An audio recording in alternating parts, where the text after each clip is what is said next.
Alrighty, what's going on, guys? Can you hear me? Is everything alright? As you can see, we're here. We're gonna do another live stream of RailRoads Online. It'll be awesome. We've got Link over there kind of warmed up and ready to go. We are currently at the smelter, and we'll give it a second for people to kind of get some settled in. But this is just our little side track right next to the sheds up here at the smelter. And we did find, I didn't show it in the last episode, but on the way up here we did actually find this car off the track somewhere, just completely somewhere random. So I thought it would be a good idea to probably take it with us as we were working on it. But Link's obviously ready to go for the most part. But what we're going to be doing is kind of finishing this section up a little bit. I got the track going all the way up. Obviously that's why Link's here. But now, with that being said, I've got to come through here and fix this smelter yard because, well, there's broken track. And we can't have that. So, we got to figure out how we're going to do this. And I have a game plan for it. I'm just not sure how well it's going to work.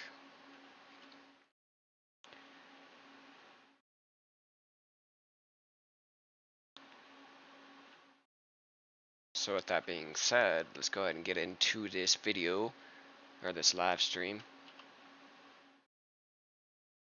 And we'll start to figure out how we want to put this track over here. Because we've got to fix it if we want to take anything to the smelter anyways. Or from the smelter. Okay, so we've got... This is our loop track right here. For the return to the crossover. And then the other one over there is to get back to the iron mine. So we're going to be taking out all of this, and we're going to be working a new system into this to see if we can get something better working. Plus, this area has been all weird because none of the ground's even. Like, the groundwork is just all crazy over here, and I messed it up from the beginning, and this area's kind of needed a reset anyways. So that's what we're going to be doing today. Not going to worry about so much of this.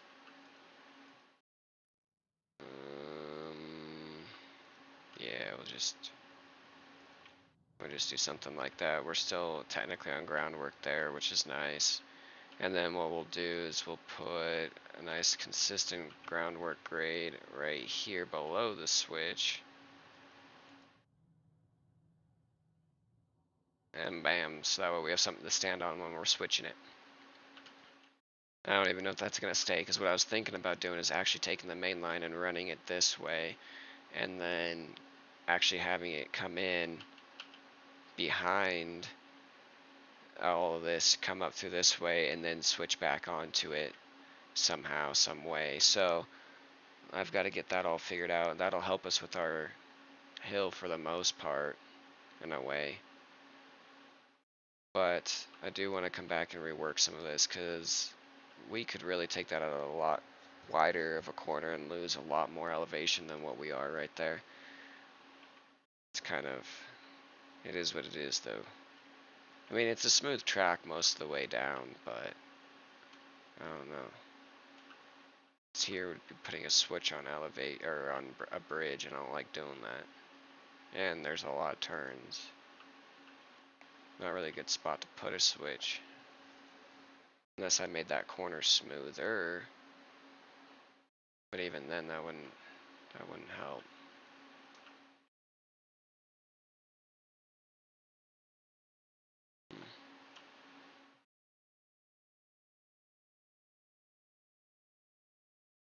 I didn't think about this. This might take a minute to try to figure out how to fix. Because if you go try to pick up anything, you've got to back into it as of right now. There's no easy way to put a switch into it, and as of right now, you're going to be coming in and the return line for the iron mine doesn't even work. So it's just kind of a matter of how difficult do I want to try to make this for myself.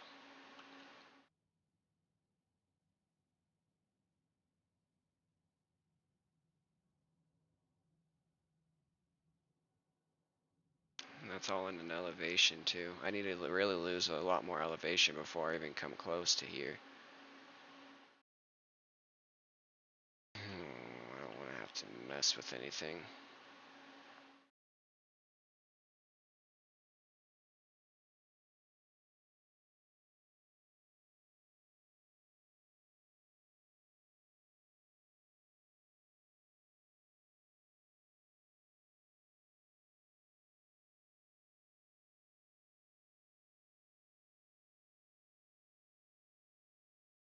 I want to try something real quick, actually.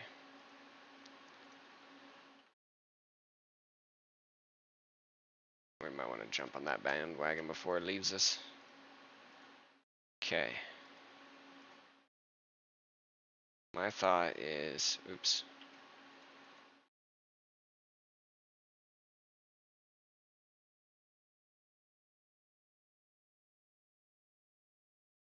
What if we stick with that mountain ridge a little bit more?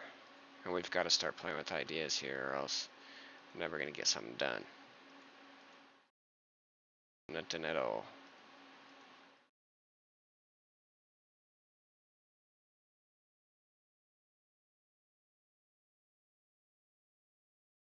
Okay, so what we're going to do now, start this off from about right here. We're just going to put a nice straight section, probably still going down at a nice 2% grade. Bam, like so. Okay, then we'll keep a little bit of a straight path going here for the most part.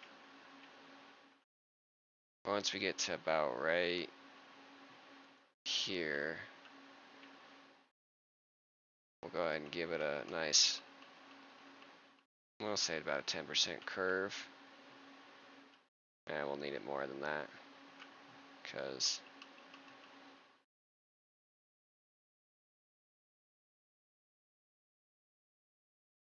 boy, put this here, this here. Okay, and then we'll go ahead and follow the ridge. Just gonna find the right button here.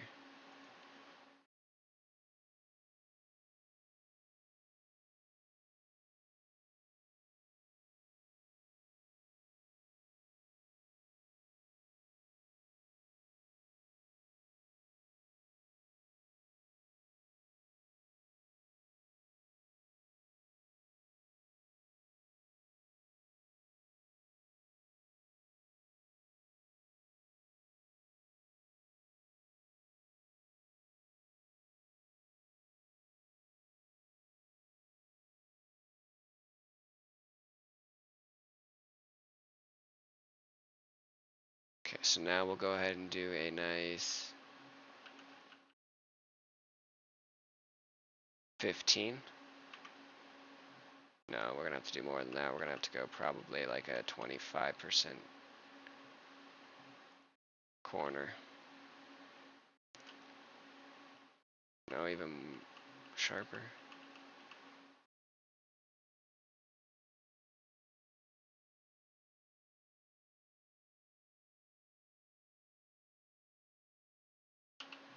Okay. Back it up. And I need to get rid of all of this. This is too much right here.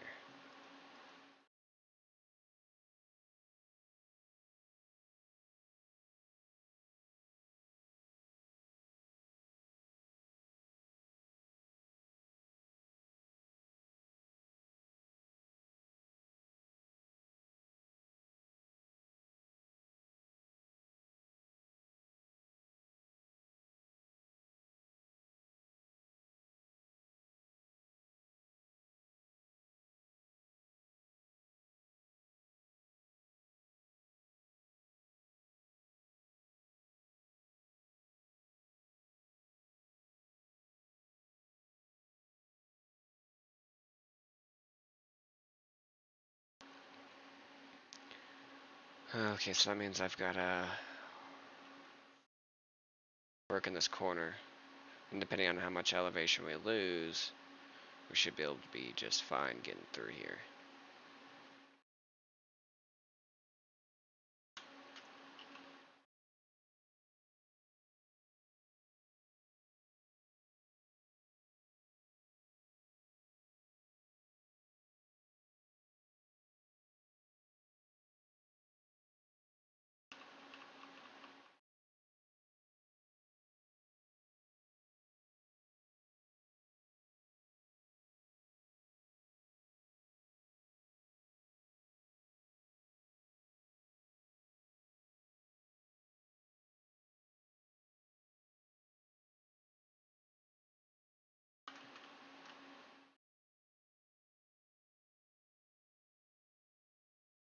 Depends if I lower it. 2% would be too low, so the 1% should be just about fine.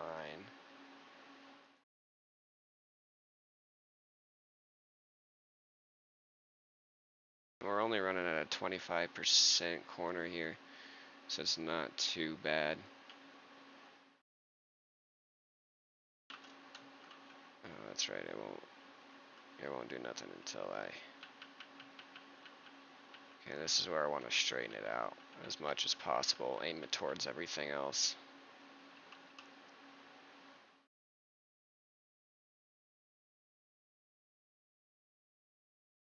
Okay, so that will drop us out of 1%. That should be pretty smooth coming into that. We really are going to have to rework this whole yard. It's going to be a mess.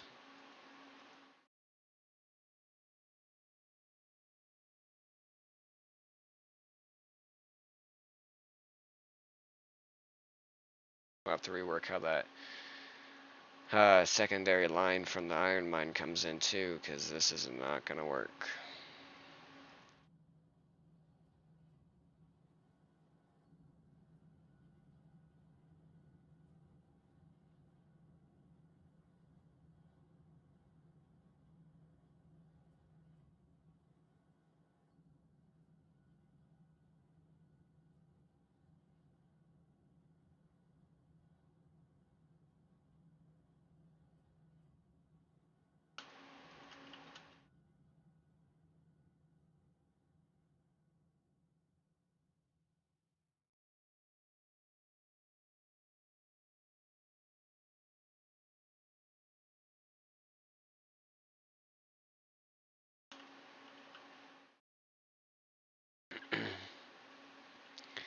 Alright. Go ahead and get that over there taken out.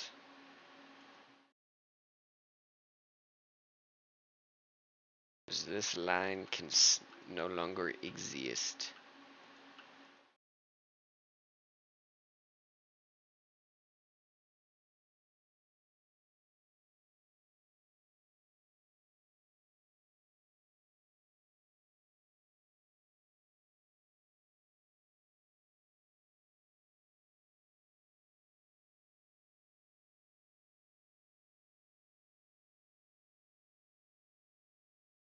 Asshole cleaned up.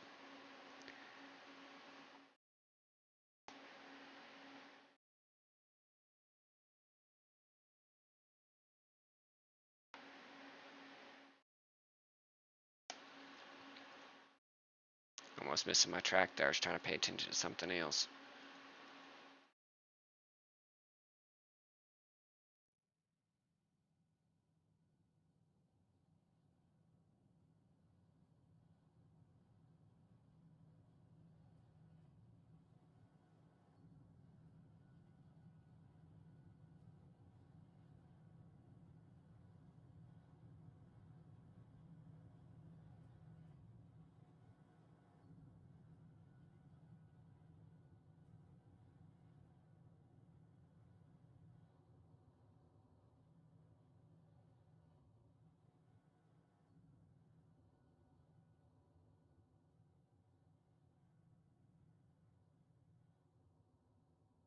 I'm just doing a lot of work here.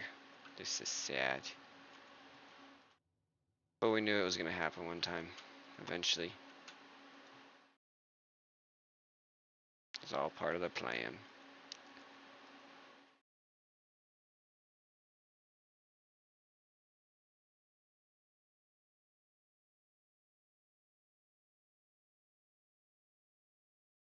which means that roundhouse or the sheds over there are gonna probably change how we do it, because I have an idea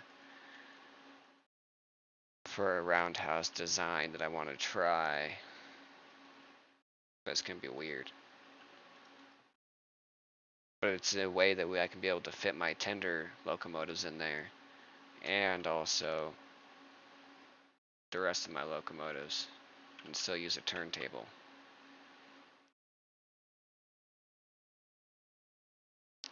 Okay, so we were dropping it at a 1, so we'll maintain it at a nice 1, but we do want it to go down just a little bit.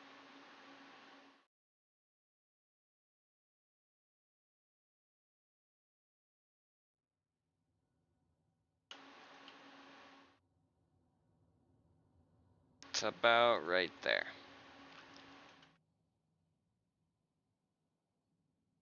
Okay, so now this is where we're going to take this tool again, come in here and wipe all this out.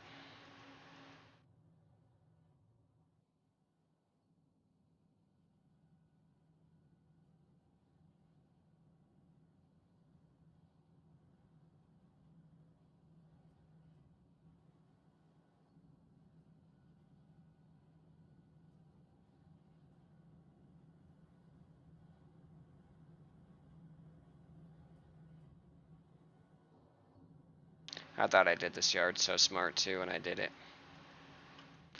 I was like, it'll probably be a while before I need to come in here and fix this.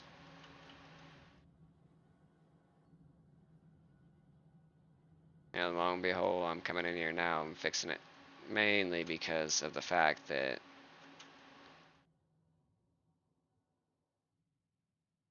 I went and redid the line over there, which I knew I'd have to come in here and redo the stupid yard. Ooh, that's not what I wanted to do. Ooh, that's gonna be a rough one to try to fix. I just missed it. Oh boy. It just keeps getting worse, doesn't it? Oh boy. Yeah, we're just gonna act like nothing happened there.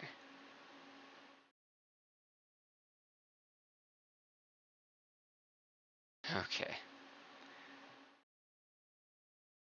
So we're gonna rework all of this to be a lot better than what it is. It may take a minute, but once we get there, it'll be worth it. Because you see how high those tracks are off the ground? It's kind of almost unnecessary to go that steep with your, or that high with your groundwork.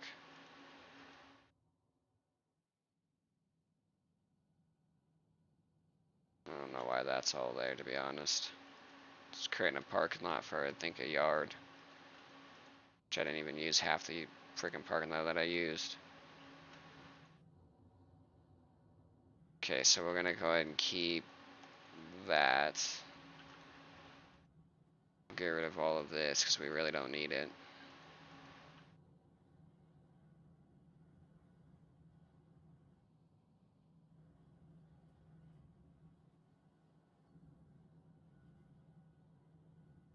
Gosh, look at all these pieces.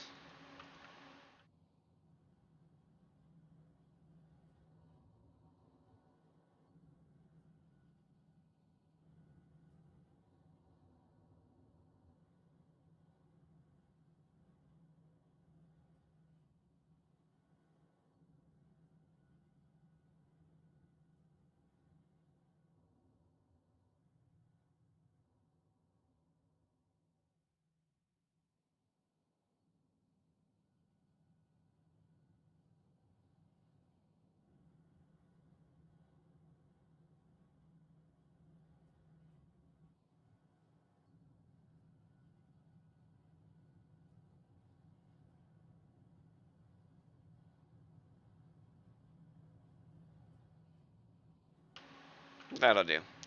We'll just leave the rest of that for right now so we have something still here. Because this could get a little hectic here.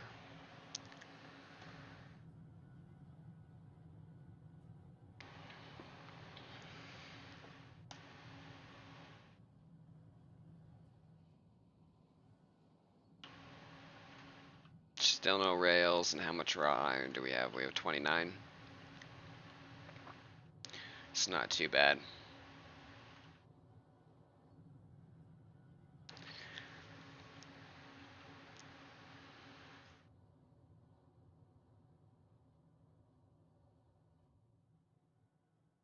Okay, and then we'll go ahead and put... Nope, wrong piece. Consistent grade through here, so we can start putting our yard in place. Give it enough room for switch. Going whatever regardless way it wants. Okay, so now what we're gonna do... Put that dude there. That is our foundation switch. Which now I need to figure out how to get it across over there, but we'll get there one step at a time. One step at a time. And honestly, right there, we could probably, more than likely, make another loop there, but like continue a loop around it and see what happens. But this should do just fine. I don't see why we need to go do 18 more loops on this mountain, just so we can lose elevation. Elevation. Okay. So we're almost at that track where we can start laying the rest of this.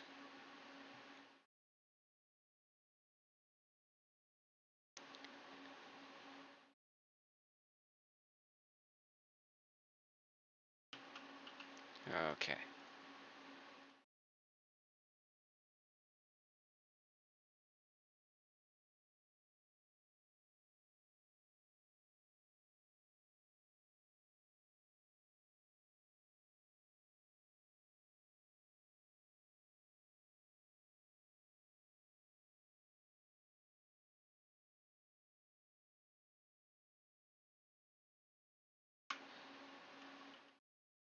Okay, so we'll start turning it here.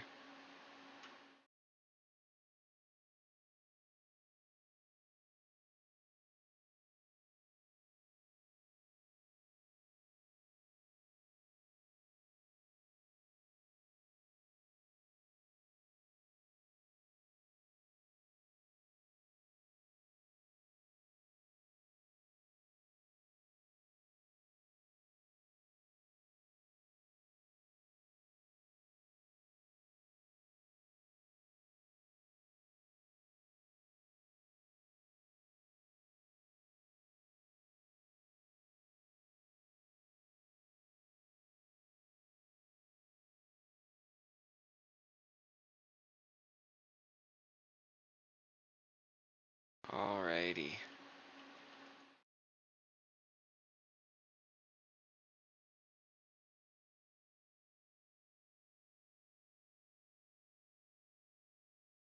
Now we're going to be coming up to our switch, so we'll start getting ready and preparing for that. And we'll see if we can get something connected over to the other side, otherwise this design's a bust and we're going to have to figure out something else. But as far as right now goes, this should do just fine, except we're wandering a little bit. There we go.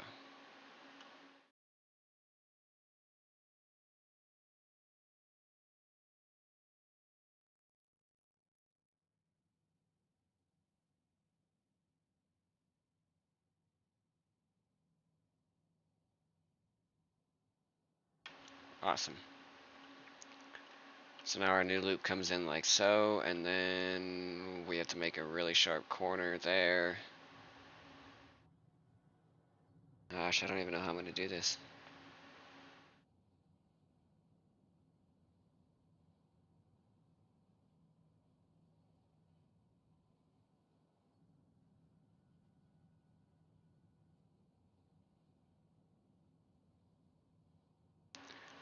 Well, let's start with one side at a time and we'll work away from there.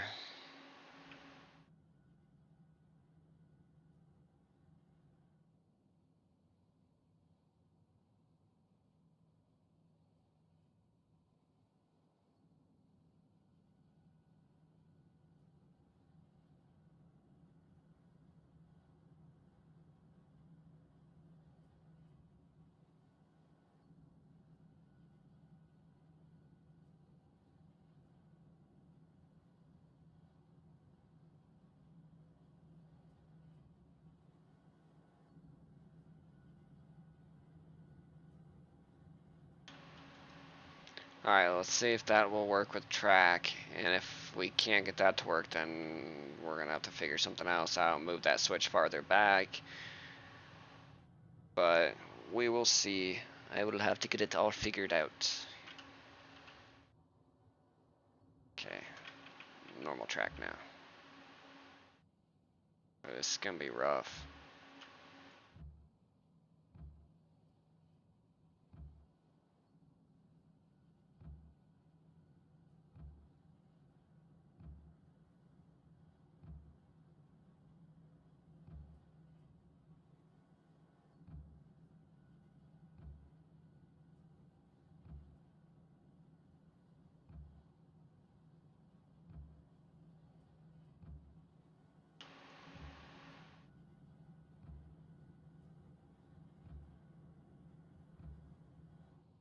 Let's walk back the track and see how well we like that. So that could be a little bit too sharp. But it looks like it should be fine. They're relatively smooth corners. So I would say that's probably going to work for that way. And we'll see if we can't get something to kind of fit in with these dudes over here. Problem being with that is I don't know how this is going to work.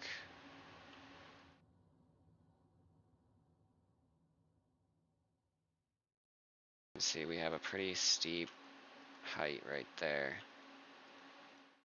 I don't know how far I can back these dudes up.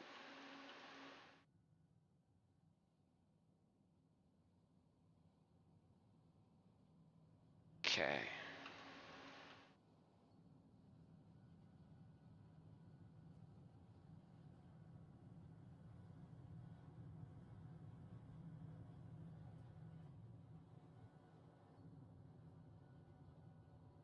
I guess we're just really going to redo all of this, aren't we?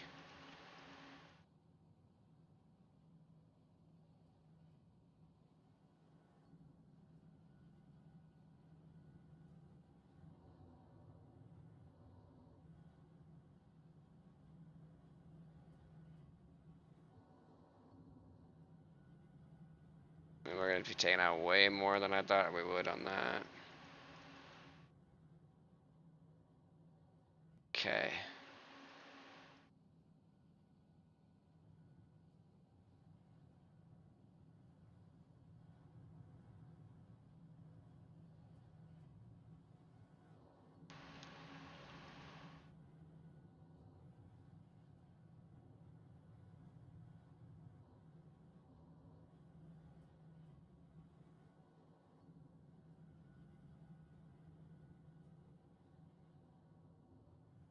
Alright, so we've got to get somehow 2 lines from over there all the way facing that way to go that way.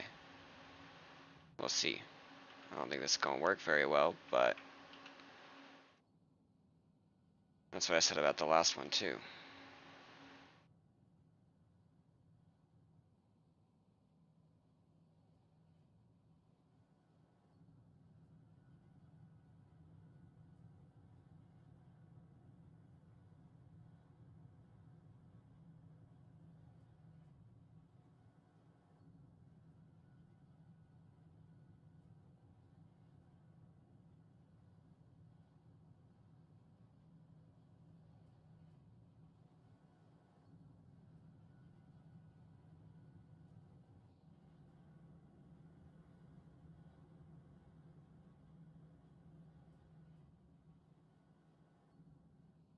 It's going to be a really bad spot to put a switch. It's going to be a really bad spot to put a switch. Because either way we do this, nothing here is going to be the way we need it to. The only other thing I can think of is if we put a switch right off of this switch. What I mean by that is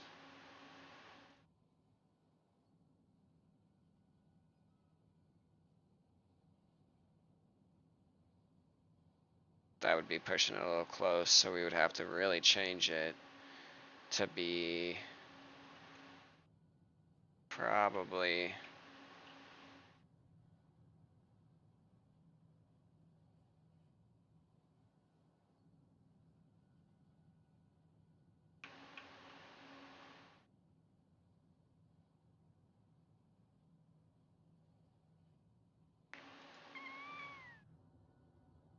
The switch is in a bad spot.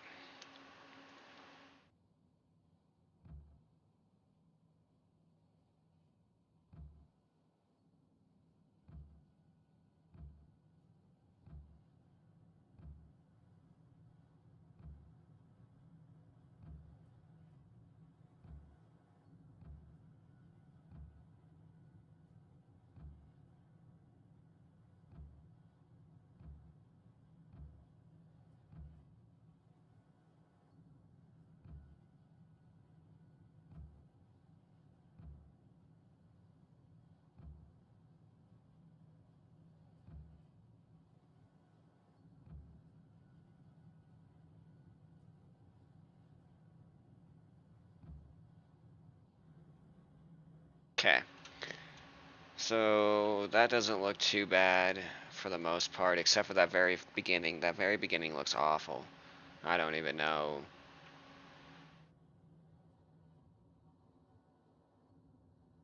Yeah, it's not going to be able to be capped, I don't think. So that's going to hit it like a rut. But we'll see if it can get through it. If it can get through it, we'll leave it. I'm not too worried about it at the moment. Just trying to get an idea of how we're going to do this. I mean, I could put a switch like right there and bam, you're going in to sell that, but if I do that,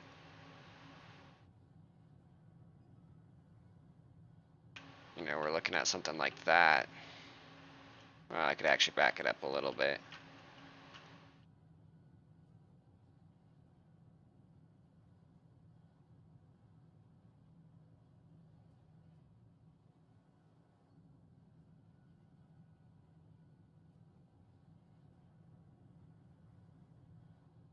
It would get close, it would. But I think we would end up being okay.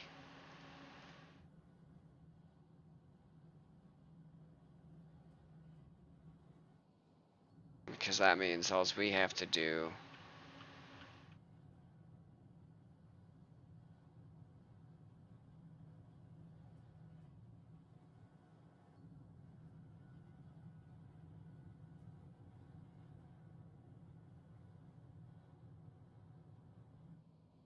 is come in like with that. And then this switch practically helps us.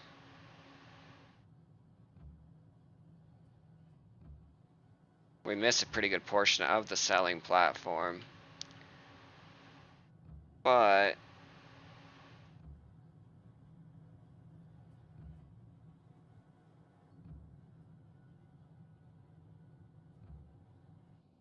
it's a tight corner. So, I mean, it's a little bit like what we had before kind of happening here. And I'm sure we're going to change it again. So we change everything, or at least I change everything like 5,000 times, but that's okay.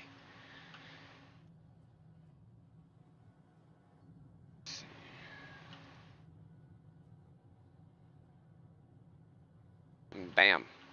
Chicka wow wow. And then what we'll do is we can keep this guy going straight.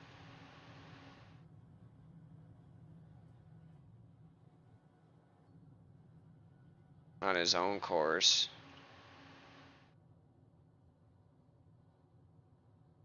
And then we'll have that switch back into this. And we'll use it like a little siding.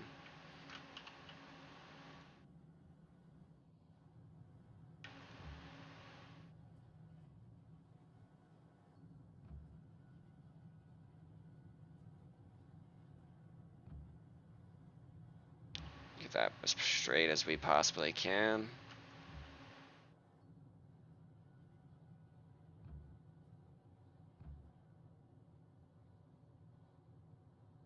Okay.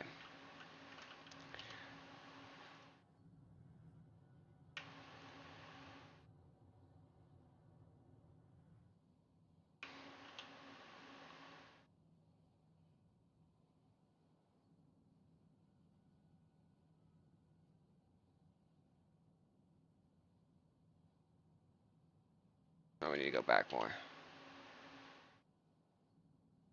Yeah, I need the groundwork.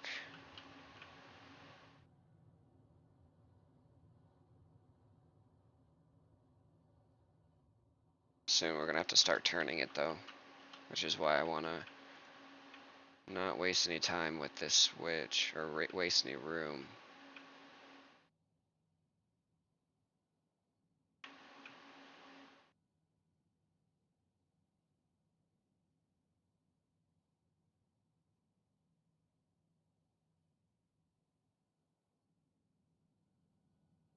That should be fine. Which then that should give us the space to do this. Awesome.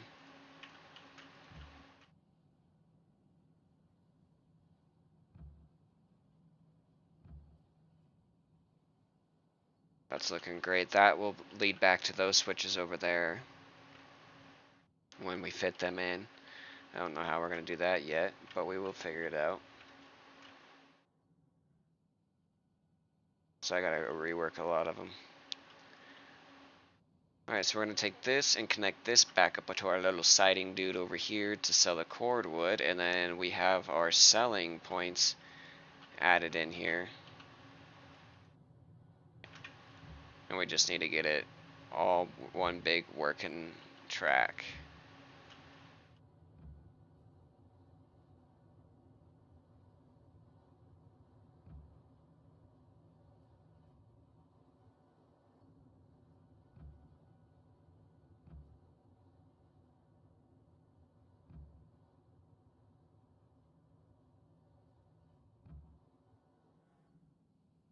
Bam. Smooth as a whistle. And that corner will be a little hectic at times, I think. Could be, possibly, but we will never know.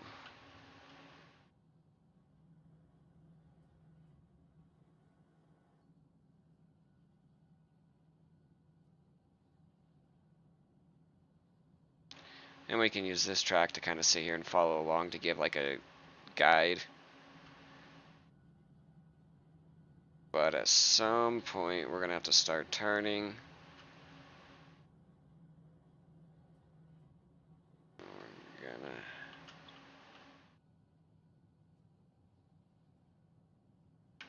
Okay.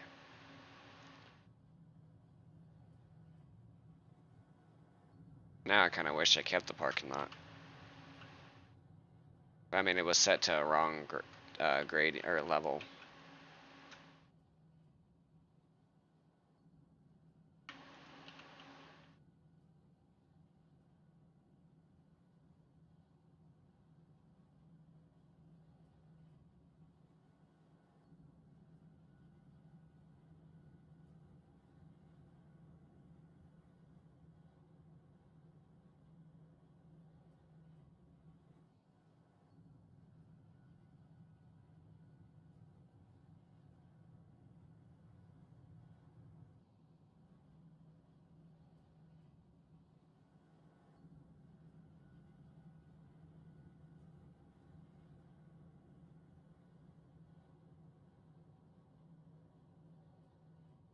And we're just going to do this here to kind of give that the groundwork a smoother edge to work with rather than what we've got going on over there now. To make it look a little bit better.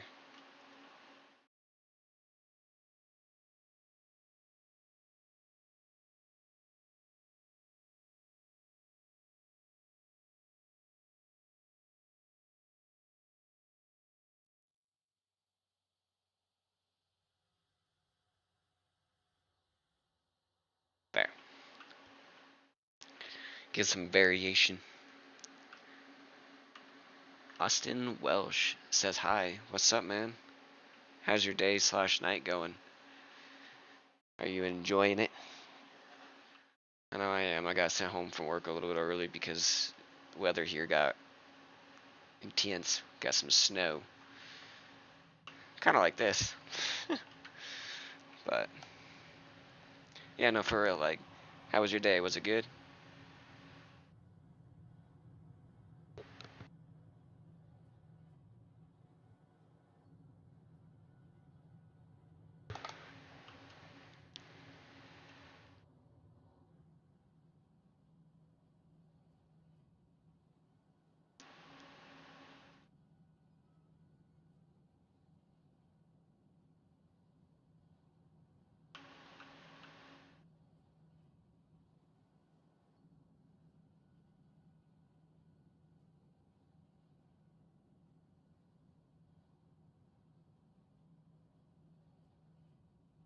Okay, that should be a good spot for that switch.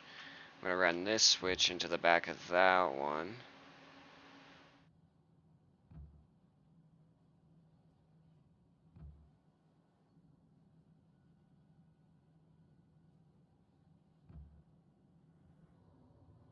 Bam. Boom. Okay.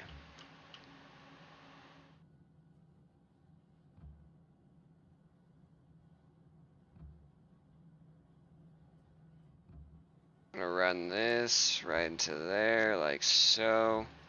And that went pretty smooth. Now let's hope this next little bit goes smooth. Because if it doesn't, we're gonna be screwed.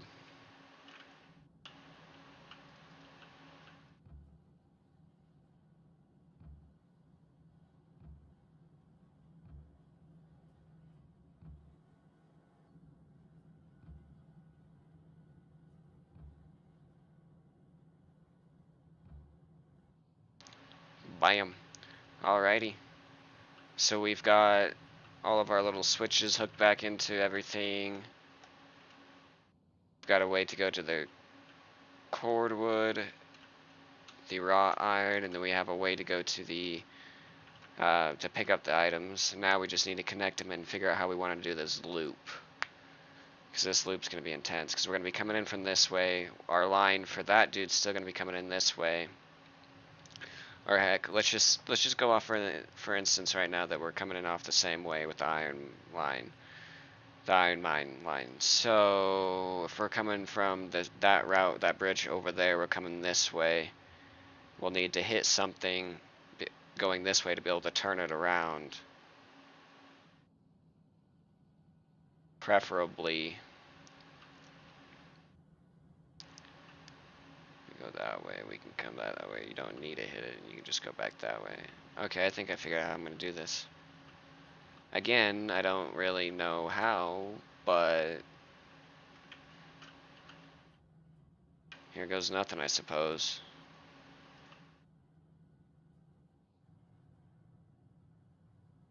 Okay, so we're in the middle of a turn. We're gonna put... No, that's not gonna work. Those are too long. So we're gonna have to actually back it up to here.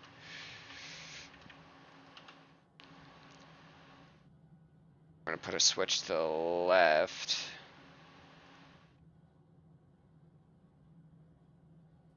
Nope, we need to back it up more. So the iron ore selling point consists of just switches, not even actual track.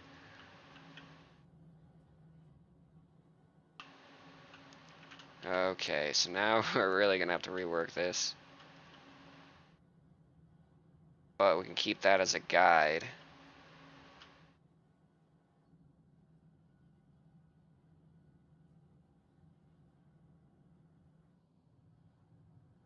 Like so. Come back this way.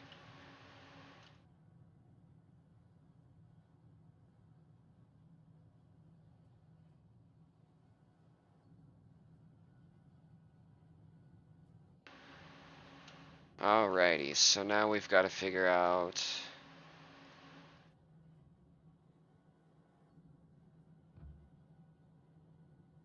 this little predicament right here.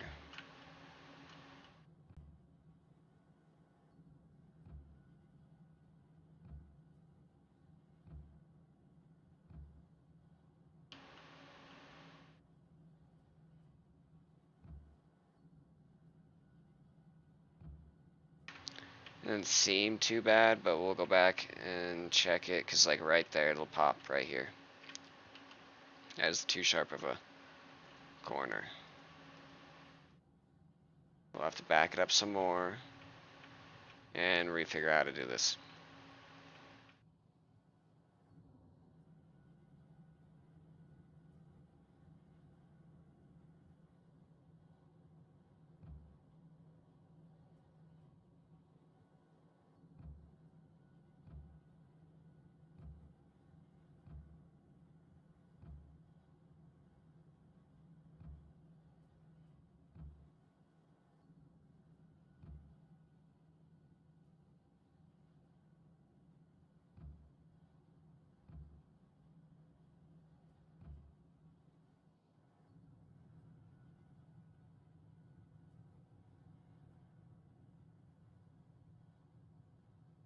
I mean, I still feel like it's a really sharp corner, and that's probably not gonna work.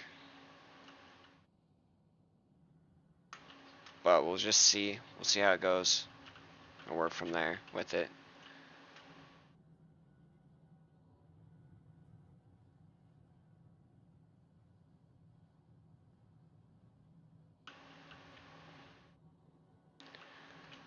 Okay, so now here's where the big problem's gonna lie, is we've got to figure out how we're gonna get this loop to work.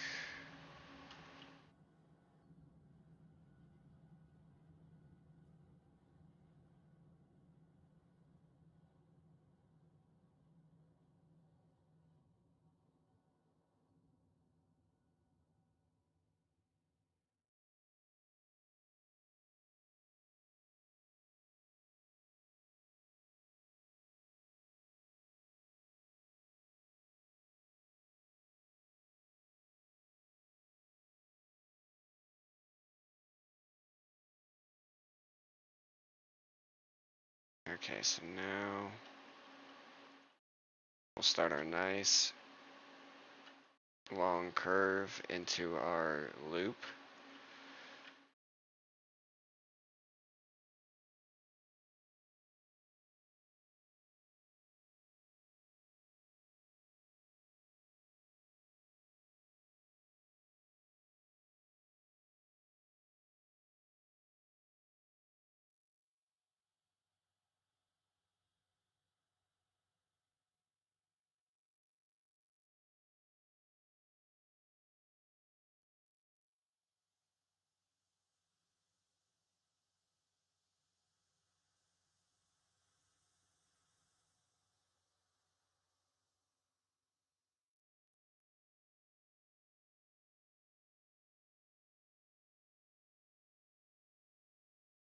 I think I have an idea.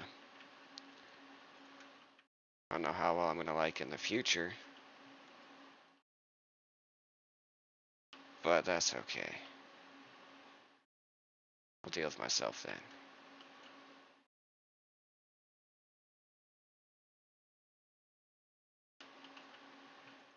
Because what I'm planning on doing here, my thought is anyways,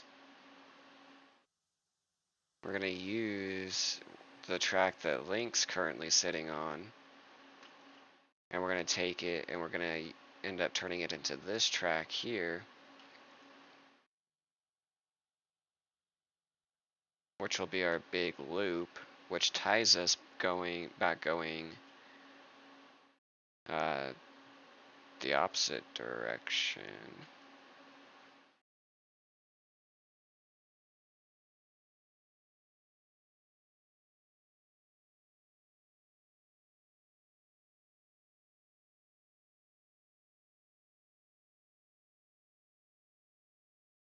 It made sense in my head. Let me puzzle it together real quick for you guys. It'll be a little bit more easier to see what I'm trying to tell you when we've got track actually laid down and ready to go.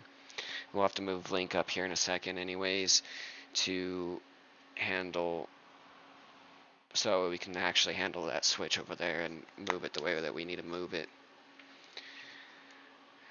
Uh, this should be good in theory, and in theory as well, I think I might have just figured out a way, an easier way to connect it back the other line in instead of having that crazy hook like we do over there.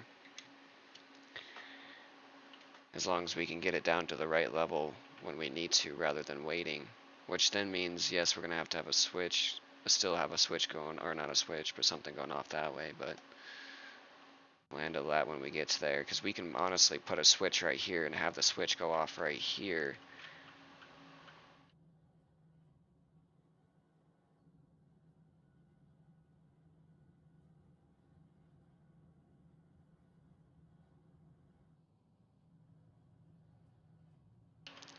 And instead of this crazy old thing, take our rails. Ooh, let's get even here.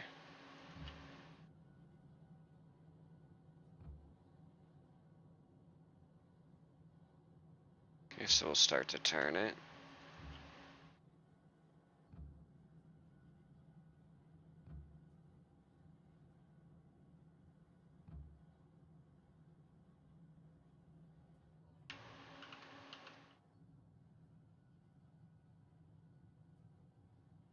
Okay, maybe I need to actually...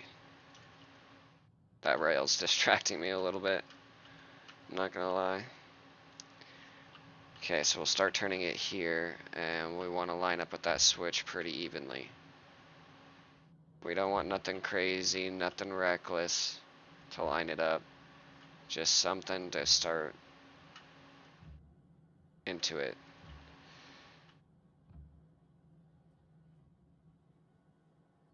We're gonna have to go straight right there, and then curve it.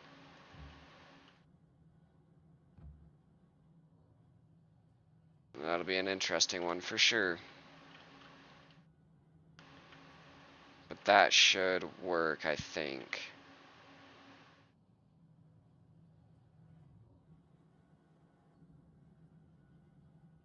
And then we'll just go ahead and get rid of this real quick.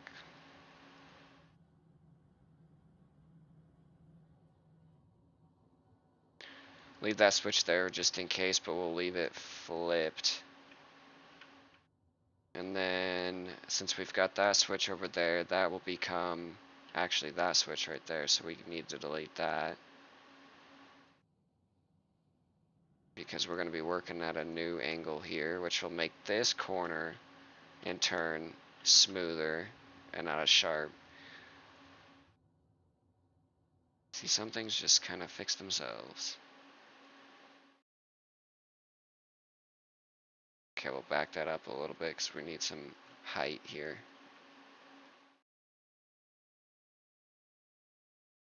Alrighty, so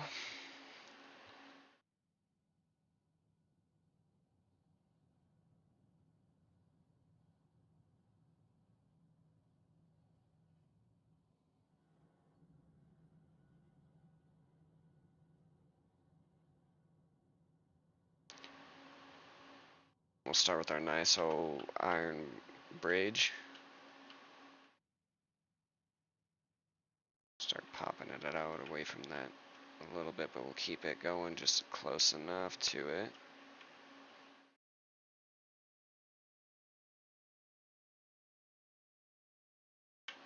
Make it nice and smooth.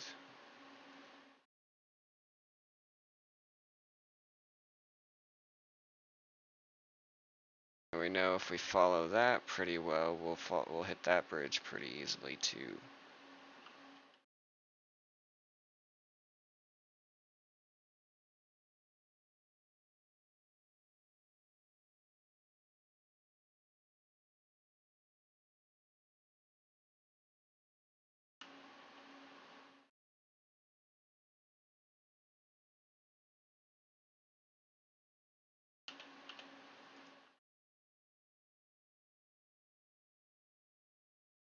Okay, so we'll run into like that. And that should give us a pretty good elevation to maintain at. But we know we're going up 1% there. So when we attach to this dude,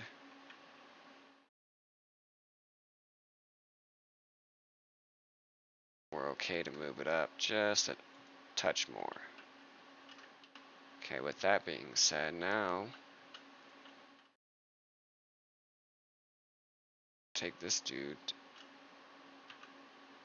We want to keep that track away from that edge as much as possible because we're going to be running another, line down through there. So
we'll smooth that guy in there so we give ourselves some room to kind of squeeze through here.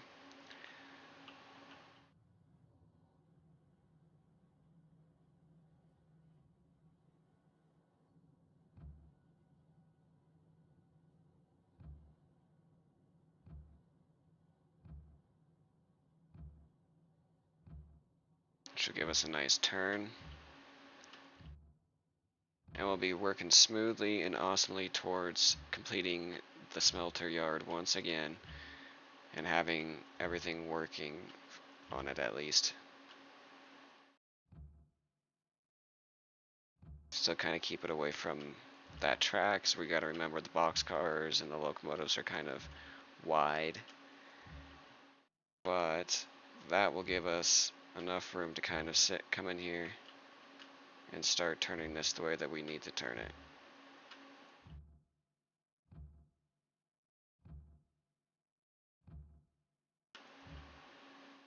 I know this loop doesn't have to be as wide as it is, but we have the space and we might as well go ahead and do it.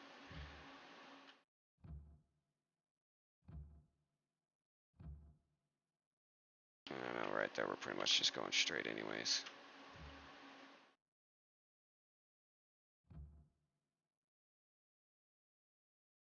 Start turning it.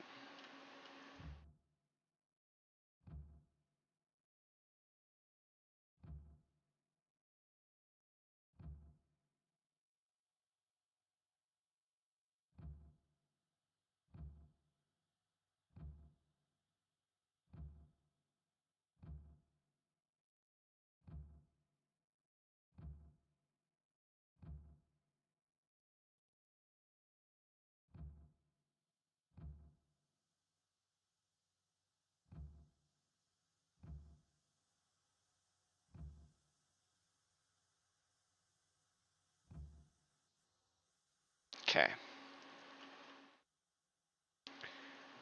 Go ahead and get rid of our trays, there it is.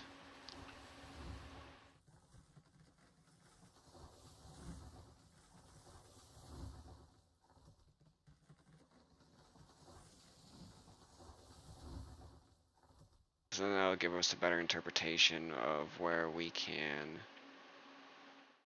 turn it a little bit better and not have to make it as sharp. Just like right there is no good.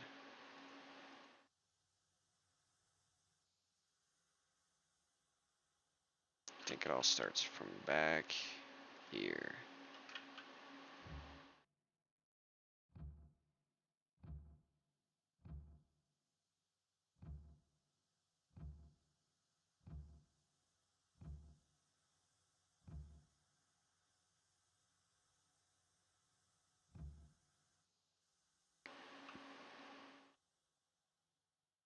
That's a little bit better.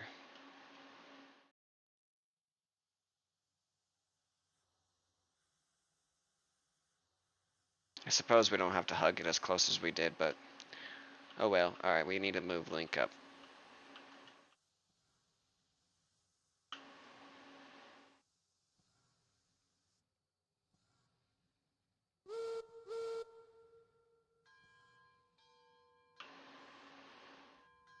Okay, so as he moves up, I'm going to take a coffee break real quick, and I'll see you guys in a few seconds.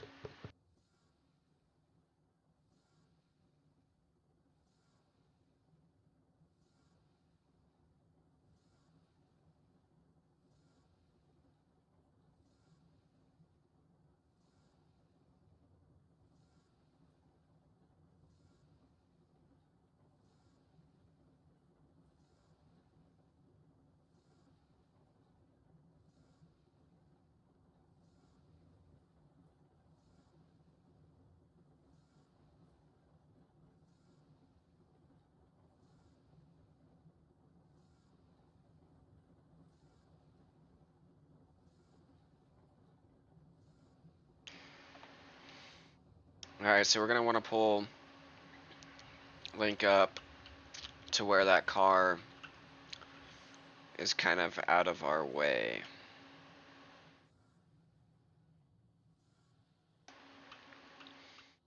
Which now it is, it's completely actually off the switch, so we can rework from the switch and the switch if we wanted to. Okay, so we're going to go in here and just do rails, because I don't need to be deleting nothing that I don't need to be deleted.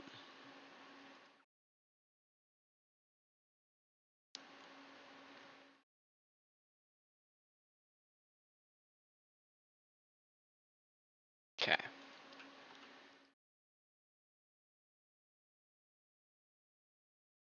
That is going to be a little bit of a bump right there, but we'll even it out just with a long piece of track and we should be fine. Okay.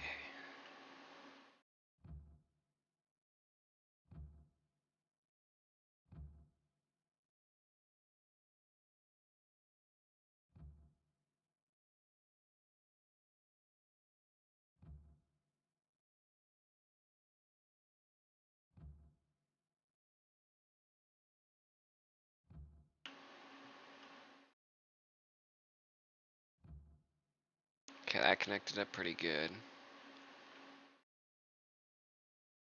And we'll see real quick if it's going to be doable. So we're still flipped for that way, which is awesome.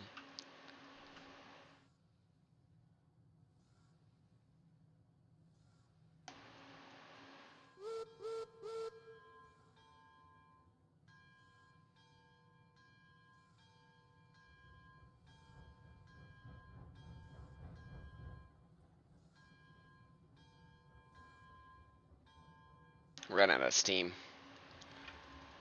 I haven't fueled him up in a bit. Oh yeah, he cold.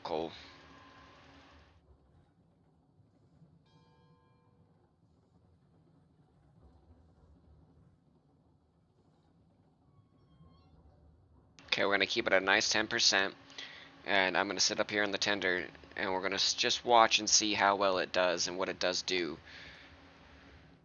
Because it could do something else, and it might not do something else. And I think I got all the trees. Because I want to watch this car and how it reacts with this tender, because these two tenders act like a car. One will be an unloaded car, and one's a loaded car. Link should be fine with this corner by far.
That switch isn't set right.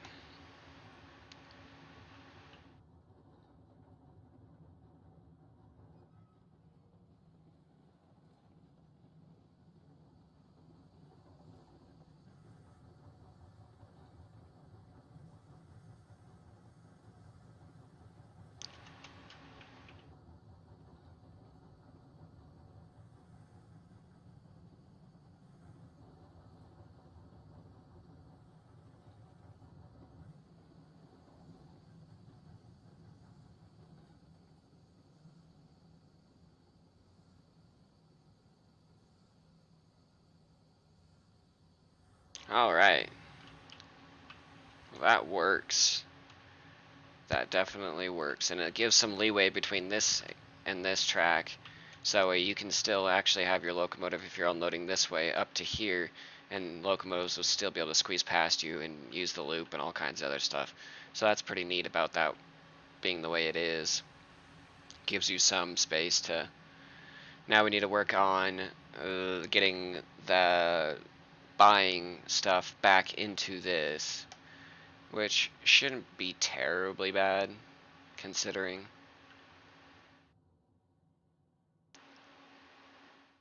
But it is all on a grade. So it's not flat. Not flat by any means.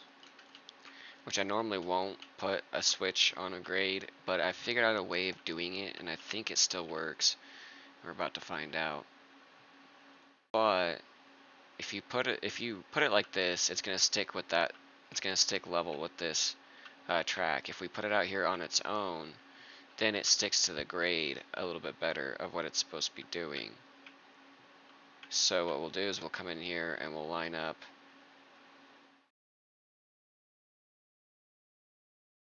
something like that.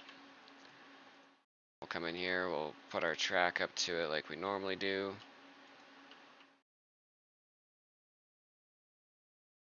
Which is awesome. And then right here, we'll use another piece of track to link it.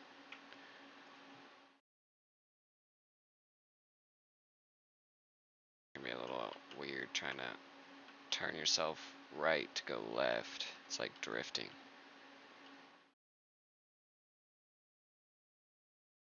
Okay. Alright, so we've got that hooked up in, and I really don't like putting switches on bridges like this, but the metal bridge doesn't look too bad for it to be, if I'm being real honest here.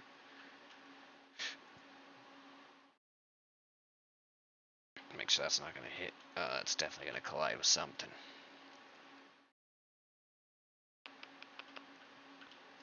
How can I do this? Right here.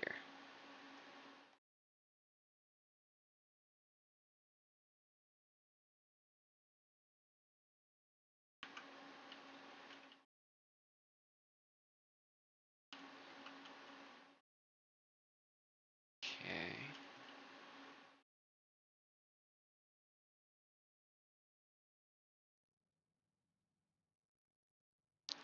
So that will take care of the actual switch itself, and then we'll use our bridge, since we're a little still kind of high up in the air, not really that high compared to what we normally are, but since we're to the point, I'm gonna go ahead and start dropping this down.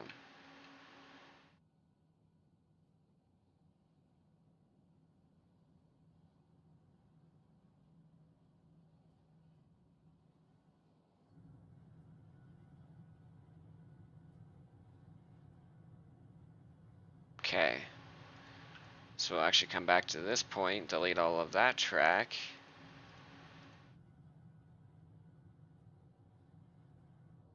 I can't delete that groundwork yet.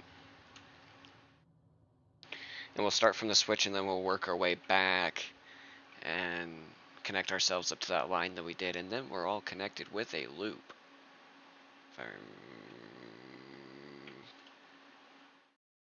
No, we're not.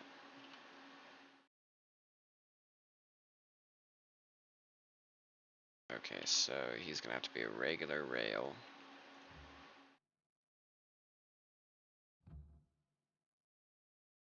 Till about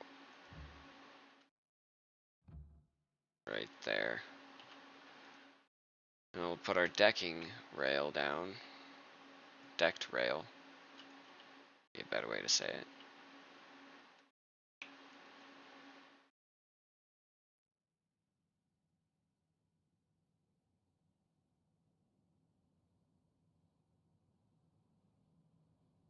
And we'll just kind of keep those two lines right there, right in the middle, like right where our rails are. Try to as best as we can. At this point, we'll maintain the decking rail, and bam, right on in. And that's how you rework a section. Now we've got our loop. Yeah, it's gonna work. It's gonna work, I think. And this will be just fine. Except, I don't know what's... I...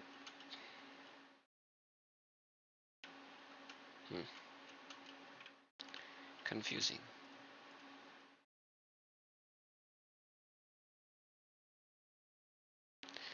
What that means is we're gonna have to come in here and actually solve this problem.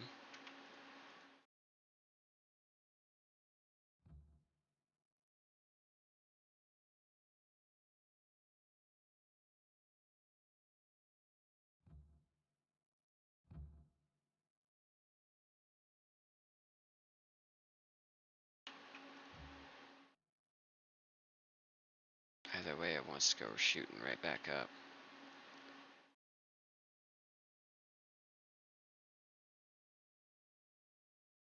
Okay, so that should...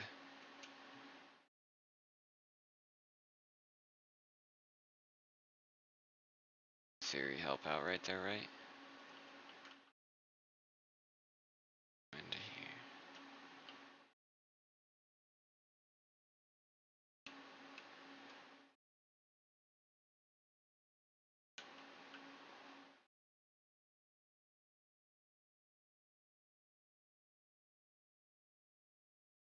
That shouldn't be as bad, I don't think. So we are going from a flat grade, or from a sloped grade with that switch to a flat. So the more that we can sit here and even it out now, the longer sections of track, kind of like that, you can see where the raise is, but it's a more of a gradual raise rather than just a dunk dunk. So okay.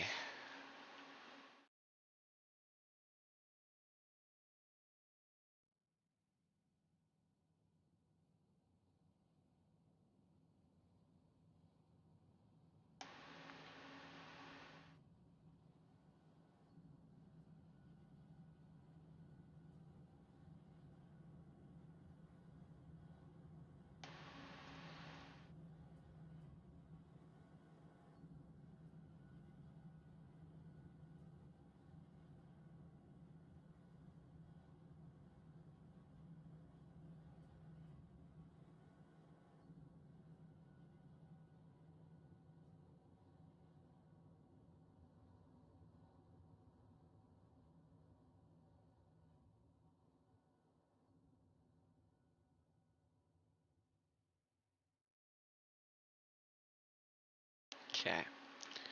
And this is where it's going to get interesting, because now we have the problem lying a hill in front of us, and we don't have a whole lot of elevation, and we don't have a whole lot of grade.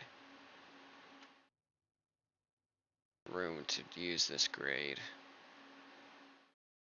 So either way, we're done right there if...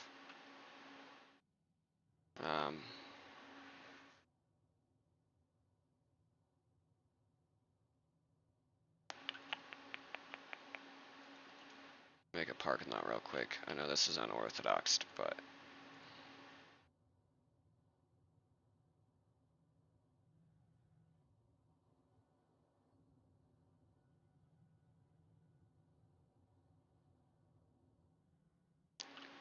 Okay, so we're gonna turn it.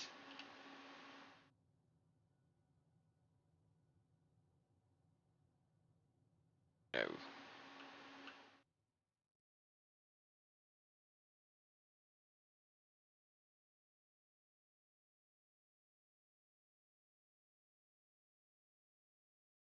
Like so. And we're just gonna have to hope that we can get...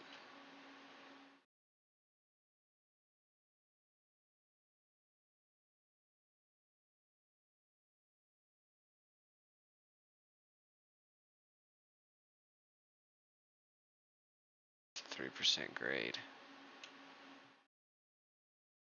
If we don't do it, we're in trouble. I think we're in trouble either way, but... because this is gonna be an... excuse me. How do I expect to do that?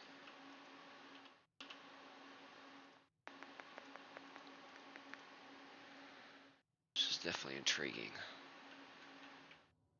How am I gonna do this?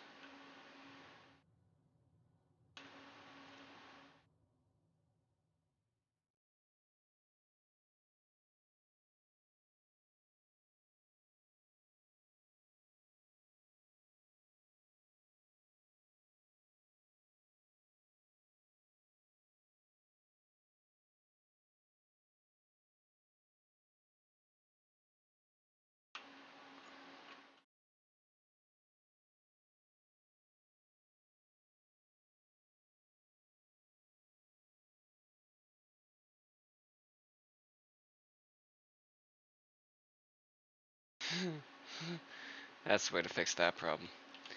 You put a switch through it. Because the switch is only going to go off of two heights. The beginning and the end of the switch. So if you can figure out a way to work a switch through it, then you are all Gucci. So we're gonna run.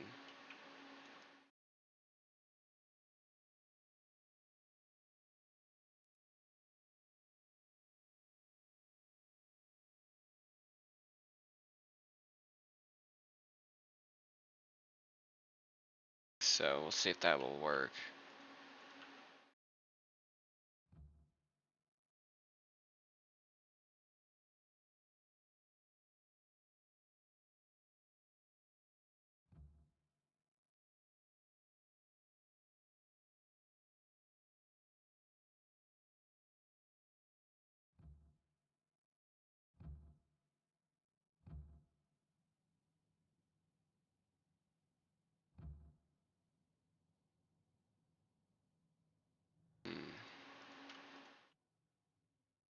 I don't know how I'm gonna do this.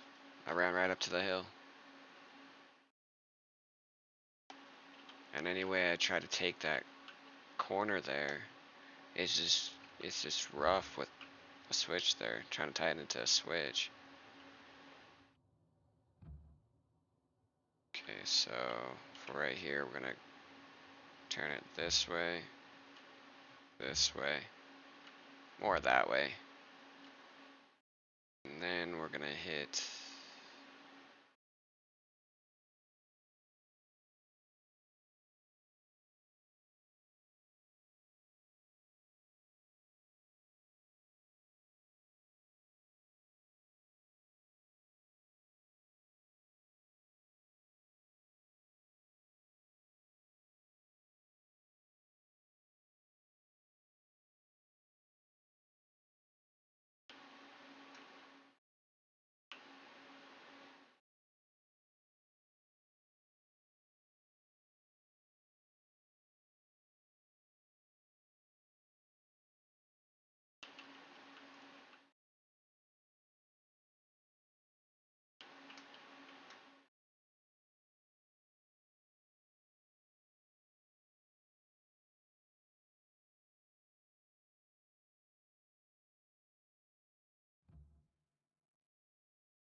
no, it's not gonna work.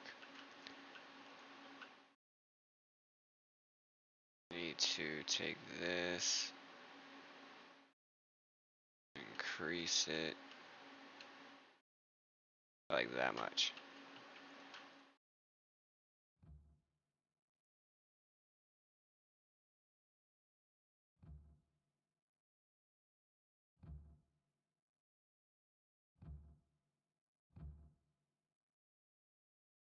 That should be fine in theory. Let's just make sure it's nice and something, which it is, so we're good. And then we're gonna run another consistent grade from right here to here.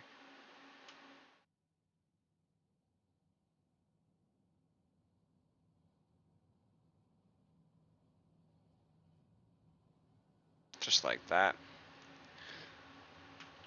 And we're gonna run around in the middle.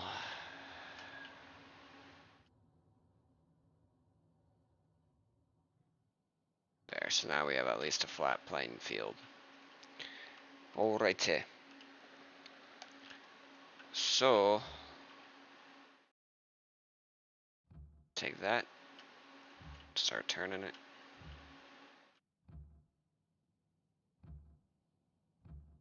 Try to shoot for about a 15% grade or so. Well, I don't think that's 15% grade. That's probably closer to, it's somewhere between a 25 and a 35.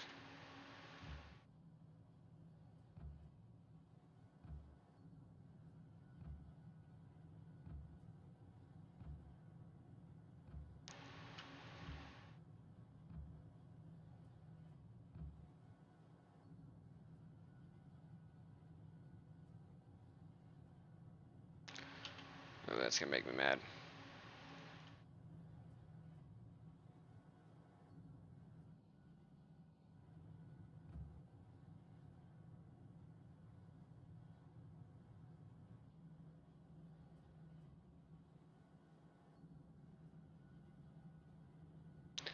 Luckily, I leave some straights.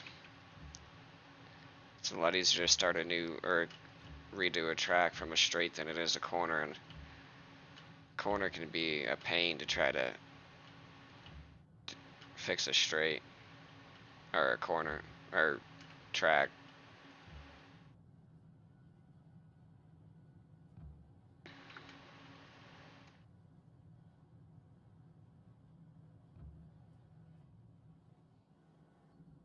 Okay, now that we've gotten that taken care of, we'll delete that and delete that. And then come from this side of it. Put that down, and then we'll connect it to it from there. And bam, we've got a smooth connection. And I think that's all gonna be good. Chop these trees down real fast though, for sure.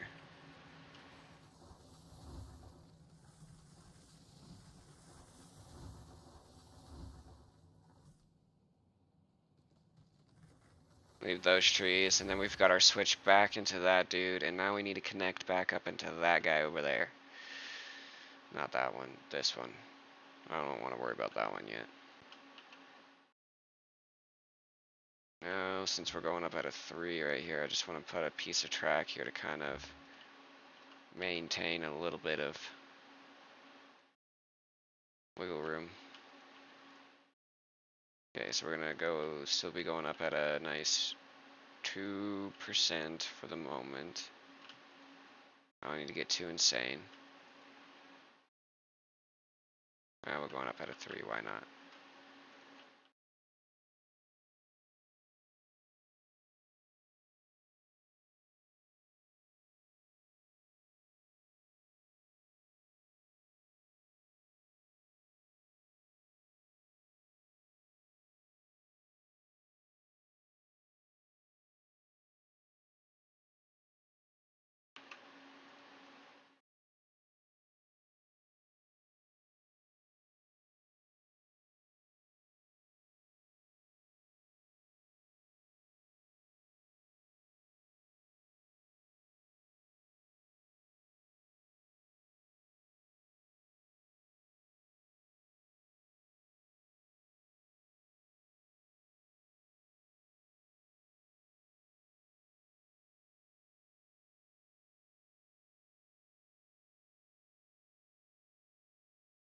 Okay, now this is where the Heisler and the Climax both are it's gonna be their route. Mainly the Climaxes, but that's 3% grade. Jump up to 6.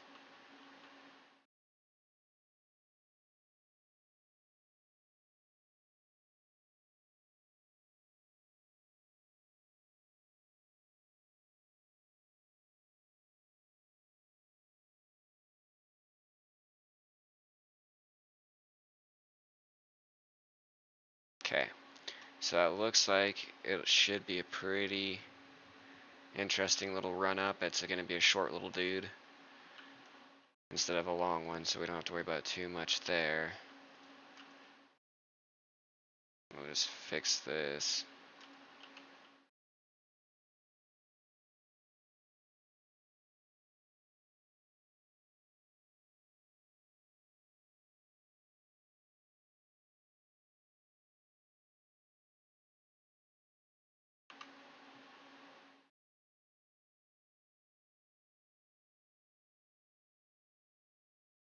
I want to make sure that those sections are long, so that way if there is any unevenness between those two, that we handle it now and smoothly. Okay, so now we're going to go and cut down the trees so that way they don't get in our way, if they will come down.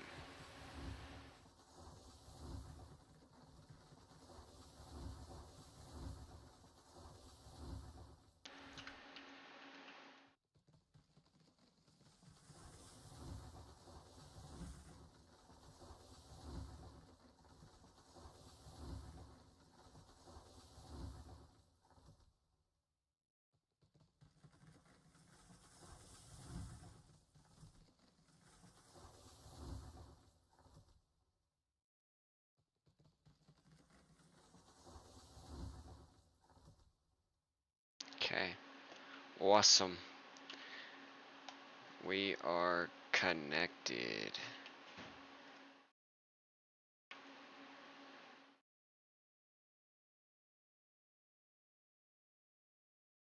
We're running smoothly like so.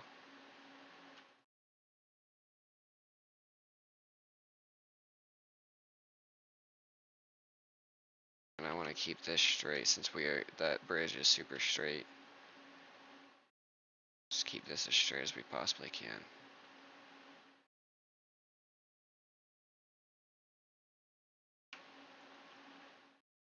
It looks like I did miss a tree somewhere.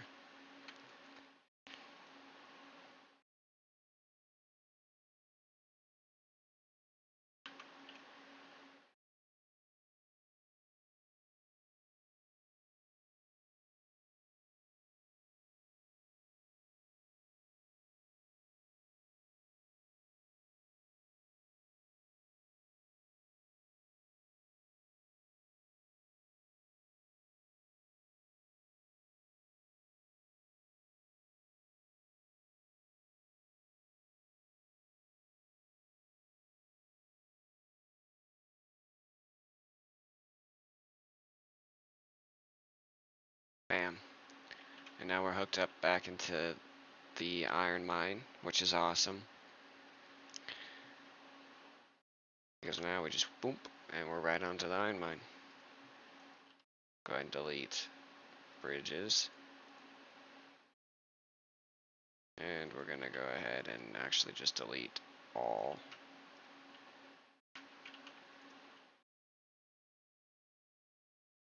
I should probably just do rails.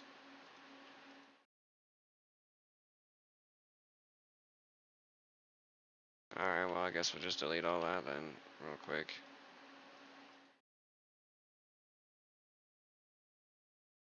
Okay.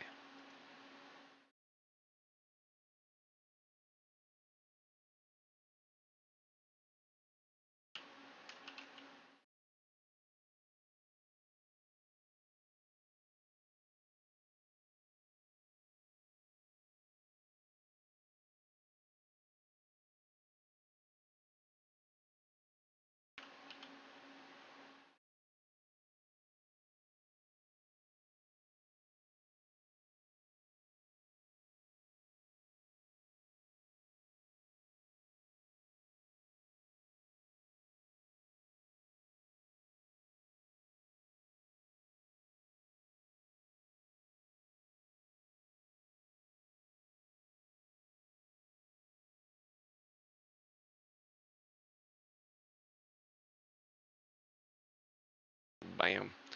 Now we run into a nice smooth bridge all the way, wooden bridge, or steel bridge, jeez. All the way into our new smelter yard. And it's a straight shot, nice smooth drop. For the I keep forgetting about that tree until I get it.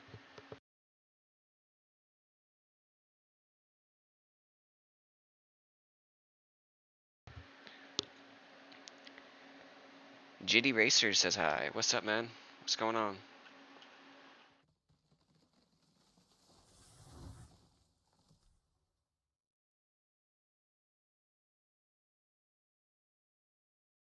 Yes, I am actually fixing some of the track. Yeah, so I fixed the smelter yard here because when I was working on the line to get over to the smelter, you can still see the old wooden bridge still up there.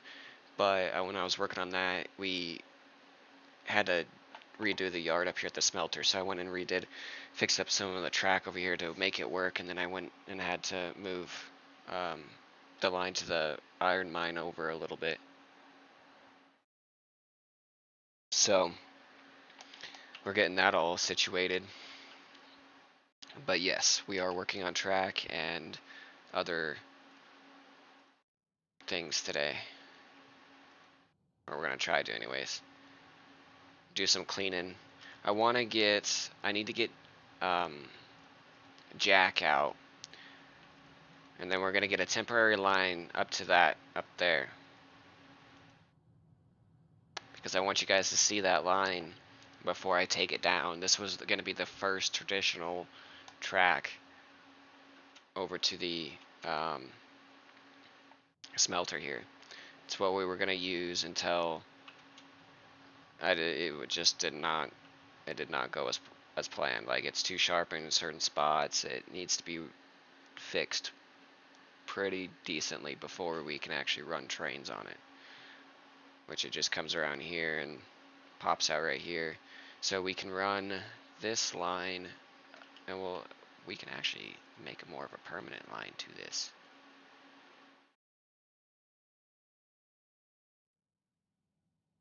Oh gosh, maybe.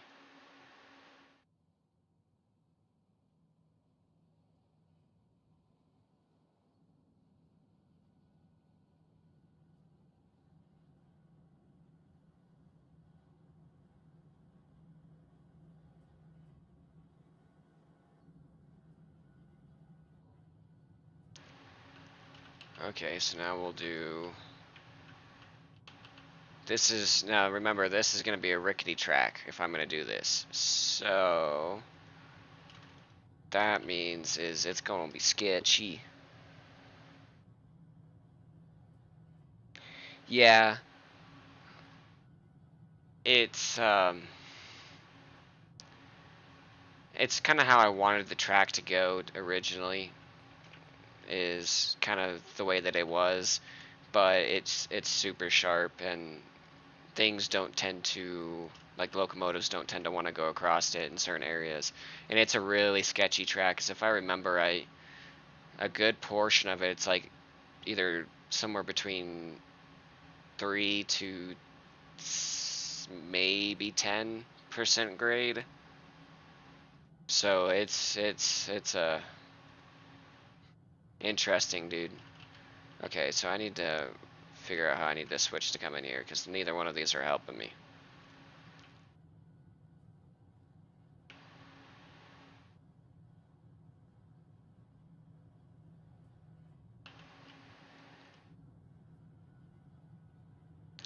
I've thought about doing that. I honestly and really have. And over time, I just haven't used any smaller locomotives on it, or have used any smaller locomotives in general other than Betsy, and I only use her in the switch yard. I don't have a tier 2 porter yet. Once I do get a tier 2 porter, we might be able to use this, or the Heisler, or not the Heisler, the Climax, which is what we're going to be showing off today. But I went to go, and as soon as I put the other track up there in, the old wooden one, uh, this one kind of just got forgotten about, which is even why it's still standing, because I've forgotten about it and haven't taken it down yet. So, alright, so it's, like I said, it's going to be a sketchy one, but we're going to take Jack or Climax through it, and we'll see what we can get into with it. Test it out.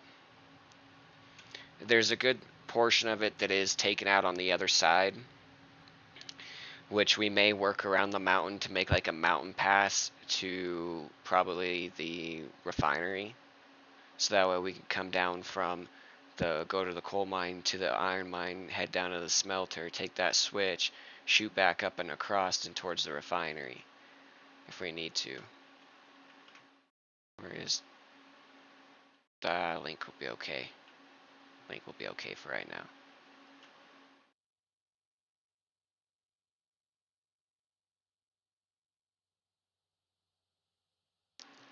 Oh, Jack, come on, buddy. It's time to wake up, my dude.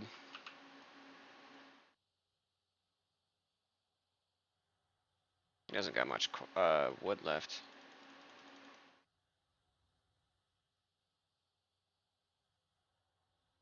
We're gonna have to fill his tender here soon. Alright, so how much water does he got? He's got good water. We'll let him start building up steam, get him going, and we will back.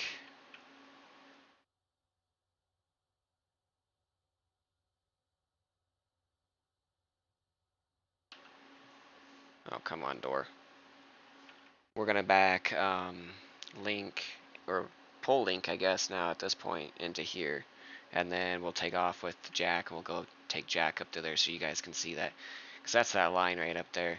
You can see it goes up pretty sharp, pretty steep, and then there's something over there that we worked really hard on when I was building it, and I never got to show you guys that line at all. So I'm gonna show you guys real quick so you guys can see it. And I may keep it, actually. If that works over there enough, at least for Jack to get through, then yeah, we'll keep it and we'll use it. Okay, so we need to be set to go to this side for a Link.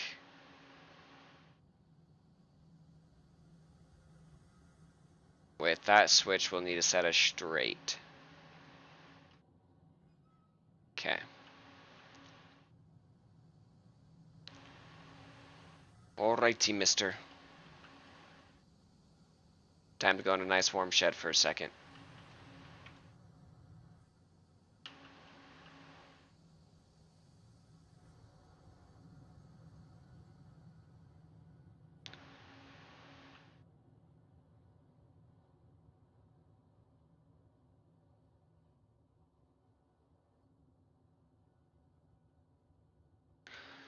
So it depends on how you want to do it, and if you're going for a more realistic approach, or if you're going for more of a efficiency approach. Because if you're going for a realistically speaking, in the olden days, the high trestles like I have, yes, they would have high trestles like that, but they would have the grades. Oh, and I forgot to change the switch. I thought I set the switch. Did I not set the switch properly?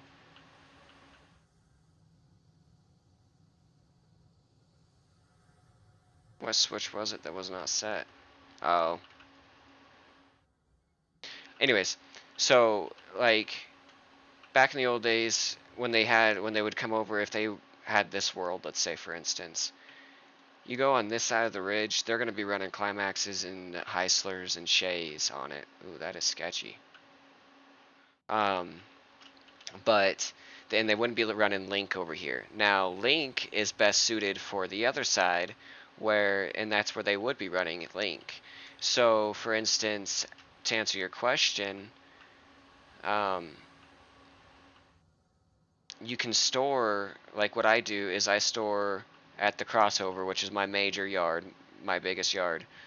I store all of my like locomotives that are over there currently, and I do have a storage point there, and then I have a storage point over here, and these are my two major parts, my two major loading or depots or yards is over here at the smelter, and then over there between the logging camp, sawmill, and freight depot there's the crossover, and I store my locomotives in those two locations. I don't have any sheds up there at the iron mine or at the coal mine, because when I'm running Jack here, his route is from the smelter here all the way up to the iron mine or the coal mine.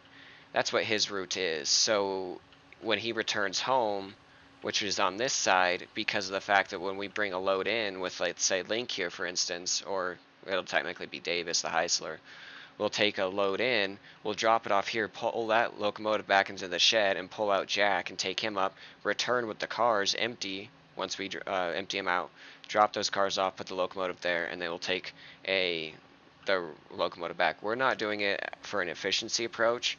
An efficiency approach, I would say,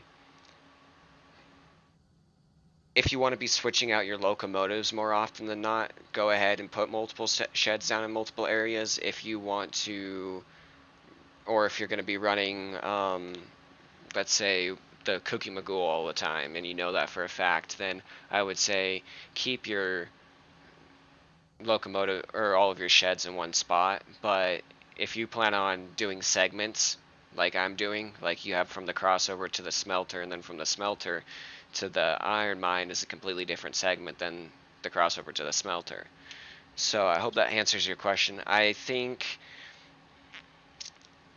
I think you should put a couple sheds down in a couple different locations so that way you're not kind of stuck with a certain locomotive, because over here you need a higher grade. Link and Henry can't handle those grades. I'm not sure about the tier 2 Porter, but Link can't handle the grades that we're going to needing to be put down. And like the track over there that you were asking about earlier, that track is too steep for Link. Link won't make it up. He barely makes it up at 3% grade with a load at 70%, and you start increasing his regulator from there. And there's been times with a fully like a 12 car loaded train where I've had to increase his regulator to 100% just to get up a grade.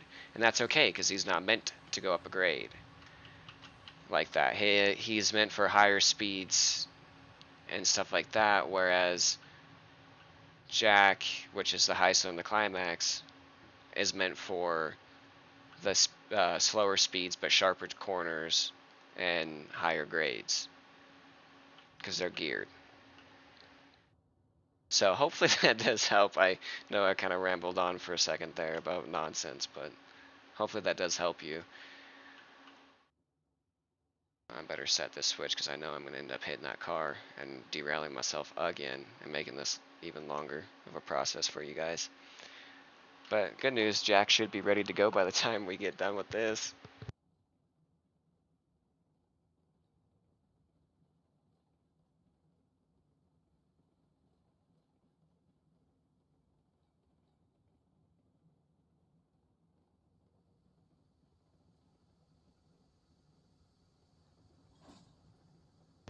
Alright, we have connection. Go in here, shut that regulator off, hit that brake.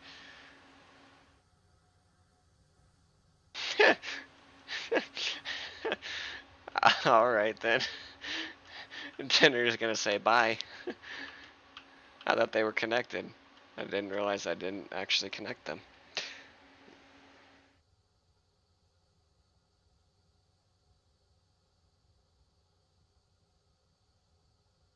Yes, I do think three-way connections would be a great thing for this. Three-way connections, even your typical like Y switch, because like this switch is just a straight line and you have a little dude kind of teeing off or Ying off a little bit.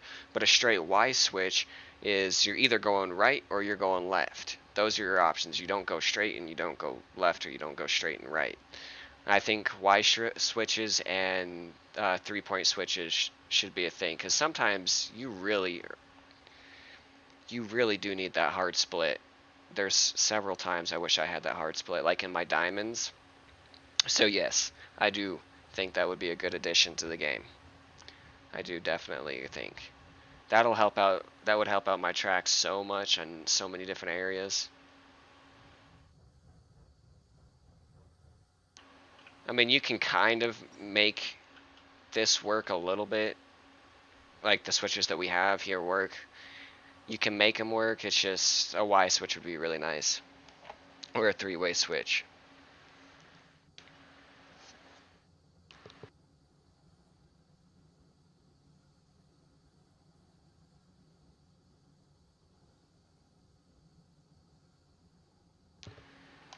It's actually a very good question. Thank you. That's something that I've kind of thought about for a bit, and I didn't know if anybody else kind of was wondering the same thing, because I've thought about it, and to me, I mean, these could be considered as a Y switch, but they're not, and or a three-way switch, and I think those would be really cool to add in, honestly. It'd be really nice.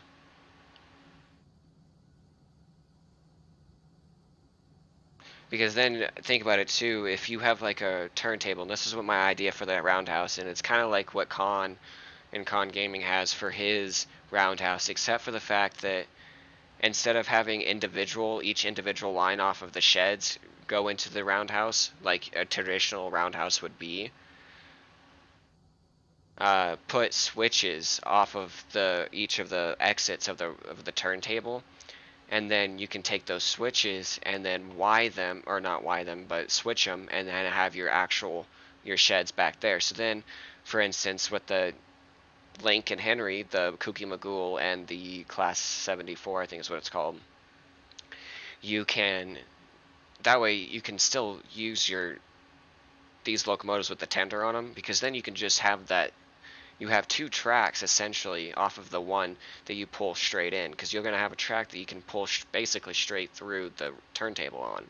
And when you do that, you can't turn the turntable with these locomotives; they're too long.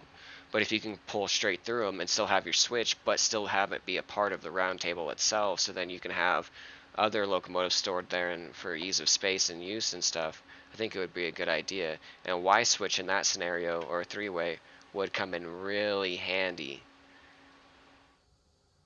because then you could just.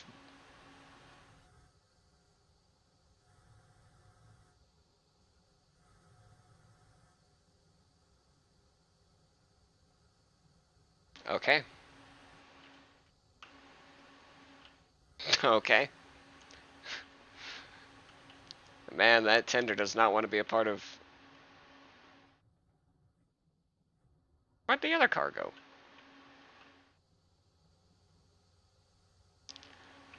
Well, we'll just have to make sure that we remember next time that Link is disconnected, facing the wrong way. And I think I have a car somewhere on this track. Okay, so we'll go ahead, turn this dude on. Turn that on. Check the temperature real quick. We're at 400. We could use probably 2 more of those.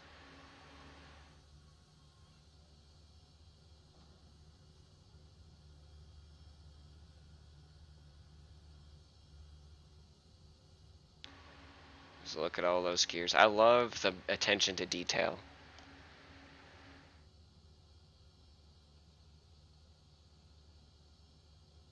Yes, I do. I think there should be,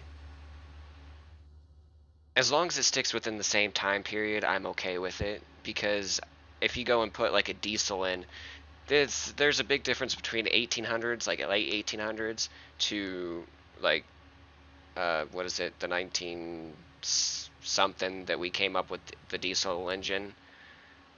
And I think depending on the time frame, as long as it sticks in the time frame, yes, I do believe stronger engines and also weaker engines should be added in the game, just to add that more of a variety. Because for different people, they play the games for different reasons, and some people play it for the simulation aspect of it, for the trains, whereas like they like to just run the trains and they want to be able to run their favorite train or whatever, regardless of how low power it is or how high power it is.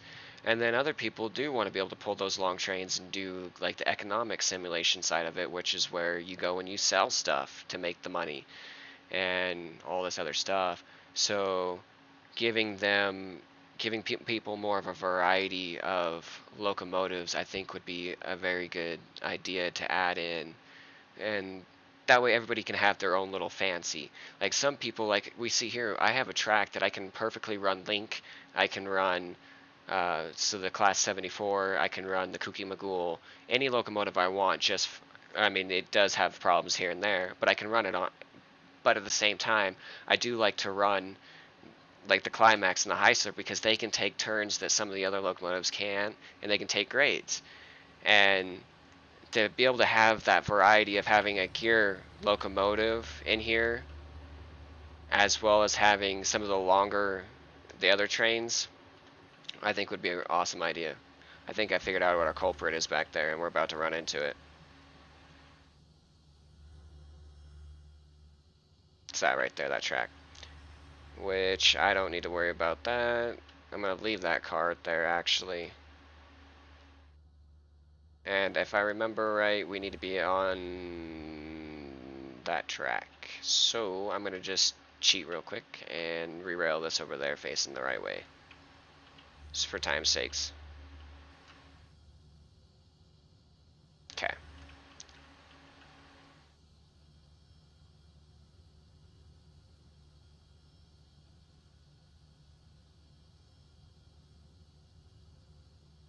So yes, and those are very good questions. I love to answer those questions. I love to hear what your guys' thoughts on it are too. So don't be afraid to let me know what those thoughts are. I like to hear all of them. Because then it gives me an idea too, because I may think of something a certain way, and someone else could be like, well, see, this is what I think, and I'll be like, I actually kind of see that, and it gives me a different viewpoint on something that I wouldn't have thought about looking at. Okay, Jack, I know you're angry, man. I really do, but you've gotta calm down, my guy. I need to fix this. That's gonna bug me.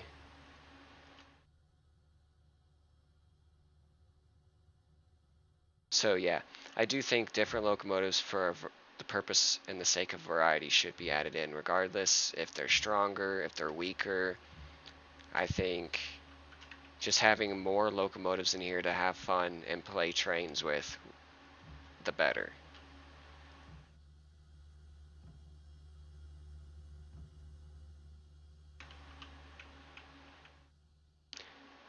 Like for instance, too, on the old logging railroads, I cannot remember what it's called at the moment. I'll have to look it up when I get a second.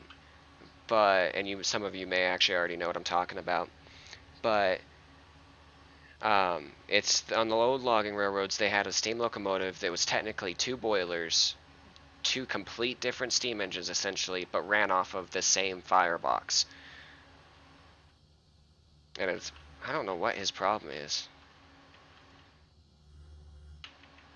I don't think he's on the track all the way, I think is what his problem is.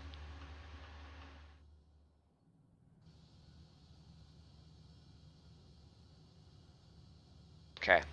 So for instance, if we go over here and look at Link, because it'll be easier to explain.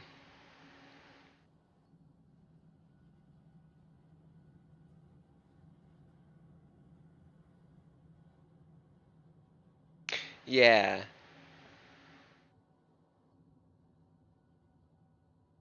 2 3 2 2. Yeah, definitely. I've thought about running two tier three or two tier porters, but having tier threes would be awesome. Definitely. Yes, definitely. It is definitely a rough one to jump between the two locomotives. I've tried it with Davis and Jack before.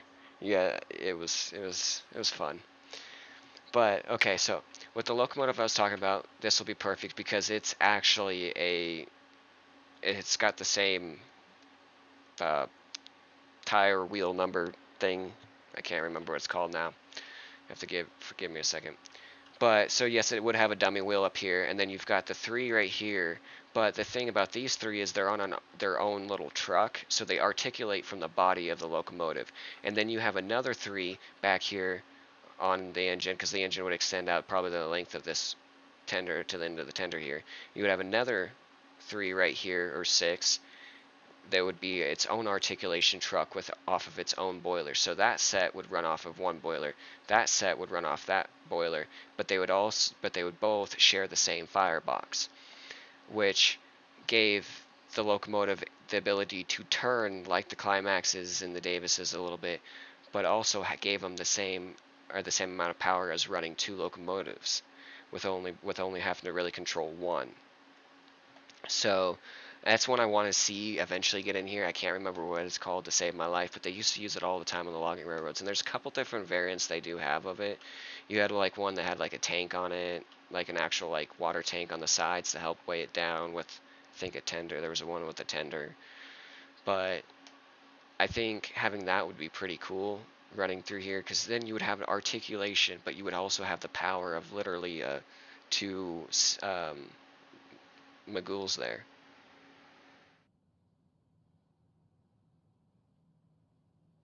Um, I can't remember what it's called. I don't know if it's the Garrett. I think it's.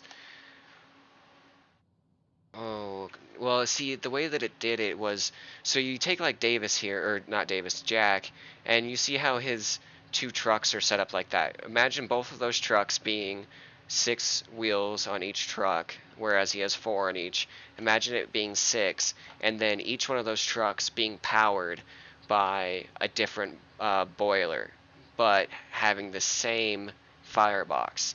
So it would look like the big boy essentially, yes, but it would articulate, and I can't remember how the big boy articulates it for the life of me at the moment. but it would articulate like Davis and Jack, where the trucks would turn, but there's 6 wheels on both of them, and there's 2 different boilers running off of a single control set and a single firebox. And yes, it did have rods in it, but it would have rods that powered the 6 wheels of the trucks. But the rods would only be connected with that truck set. So, like for instance, let's say Jack here had rods like the Heisler. You would have 6 wheels here. So this would be a wheel. You would have a wheel, and you would have a wheel. You would have a rod that powered all of that. But all of this whole rod would be a different boiler than the rod back here powering this 6. And it would articulate the same exact way that this one does on how it turns. So, as you know, Jack and Davis go through the corner, you kind of see how that truck articulates differently than the frame, which is exactly how this locomotive was. And I think it was. Give me a second here. I'll go see if I can't find it. I know I have it saved somewhere, and as long as our switches are set, we should be fine. I think it's...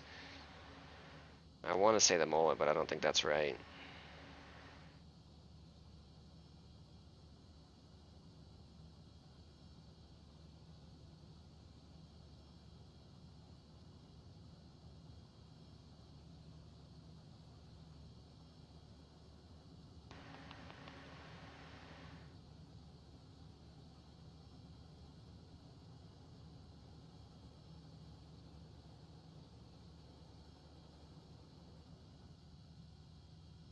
Okay.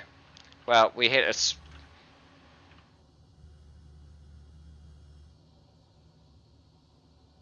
I amaze myself sometimes. I get so sidetracked into other stuff.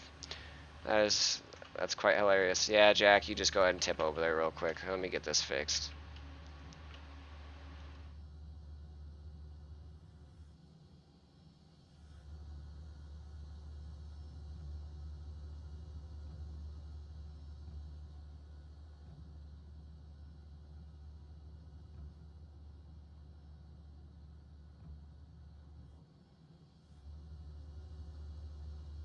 I don't think he's gonna make that. We're just gonna honestly just have to put... We might not be able to keep that track like that. We'll have to run it in a different way, for sure.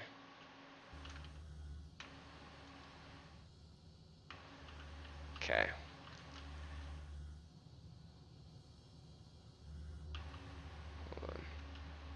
Okay, we're just gonna go ahead and take that out for right now, because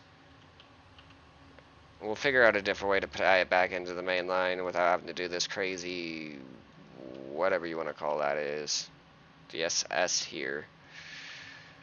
But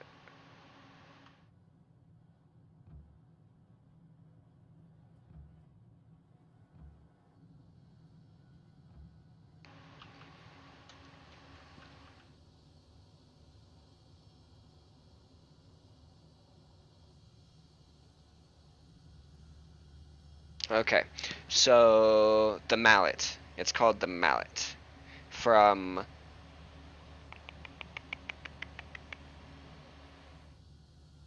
Hold on, let me look at this for you guys so I can finish this and then I'll fix that. It's from Baldwin, I think, is what it said.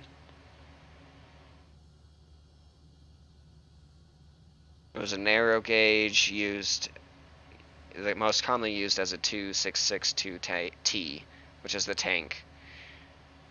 Yeah, mallet steam locomotive. And it's the Baldwin, yeah. Brief history of Baldwin. Okay. Let me see what you guys said here.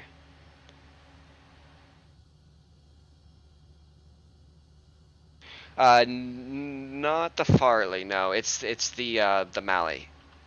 Unless that's a secondary name for it. Mallet from Baldwin is what it's called. If you guys look that up, it's a pretty interesting thing. I'm not sure if if any other train locomotive company back in the day had the same idea or an interesting idea, a similar idea, but no,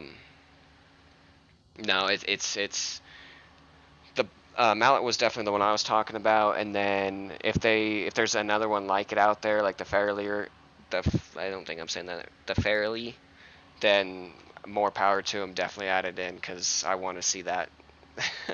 I want to be able to use them, because that's a way to get like a big locomotive with the same articulation that like Jack here has.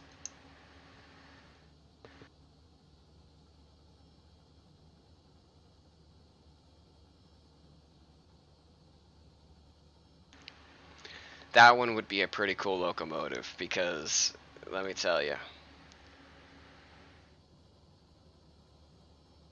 it has two boilers in there. They're divided in there. It's not one long. It's they're in one long like concealed tank, but they're two separate boilers to it.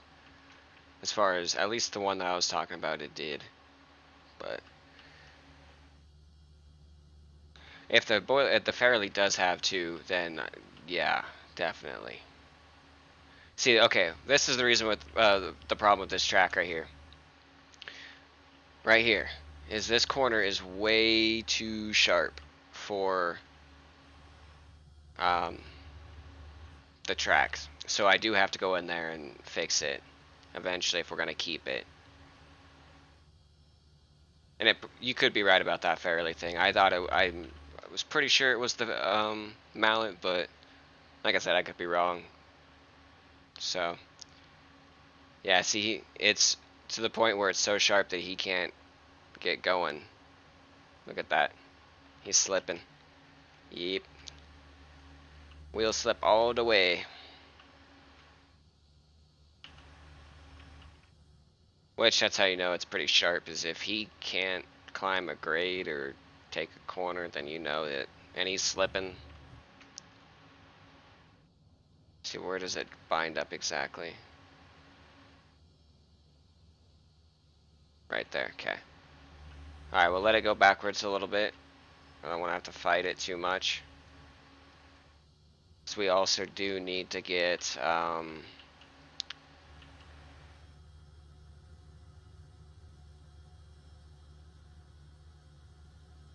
oh, the Fairleigh does have the cab in the center. That would be a nice locomotive to have too. Yeah, that would be cool too. See, I want a variety of locomotives, to be real honest. I think a variety would be cool, because imagine taking those two locomotives, the Fairleigh and the Mallet, or the Mallet and whatever else, and taking it and chugging it through this world, or more worlds that he could or they could eventually come up with, or expansions. And this snow, they could expand on the snow factor of this so much too, which is just awesome. And having those locomotives be able to chug through the snow, kind of like they had to do back in the old days, I think that would be something else.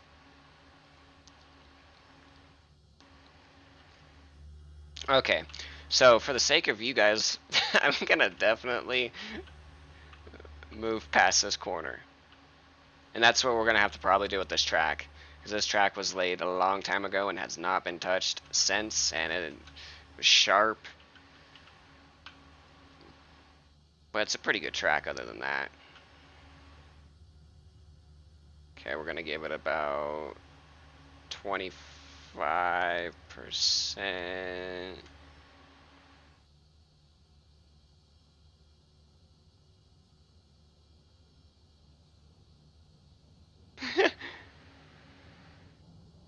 The Mallard. I haven't seen the Mallard, but I think, anyways, it sounds familiar. But I do definitely. Actually, no, that really does sound familiar. That really does. Hold on, let me see.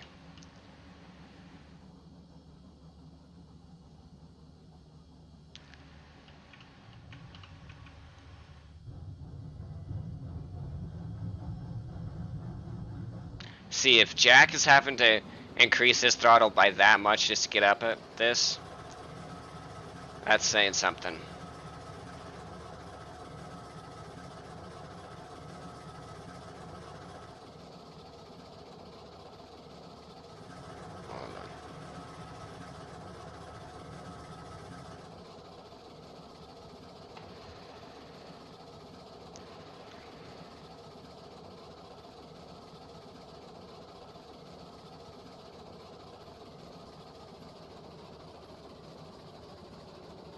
Oh, yes, I definitely would like to see the Mallard someday. Yeah, it was the fast mail British train. Yeah, I definitely want to see that thing. It's, again, like you said, not my favorite, but it has such an interesting and unique design to it, I think, that I think it would be cool to have in here too. Yeah, especially to do like a old like Polar Express type of train or something like that, just for keepsakes or whatever. Hook it up to a whole bunch of boxcars, pretend it's doing like a mail run or something. I think that would be pretty cool. Yeah, I definitely would like to see the Mallard too. That would be pretty cool. So as you guys can see, this track is not is definitely it's definitely interesting. We might need to worry about trees on the track. Oh, we'll be fine there.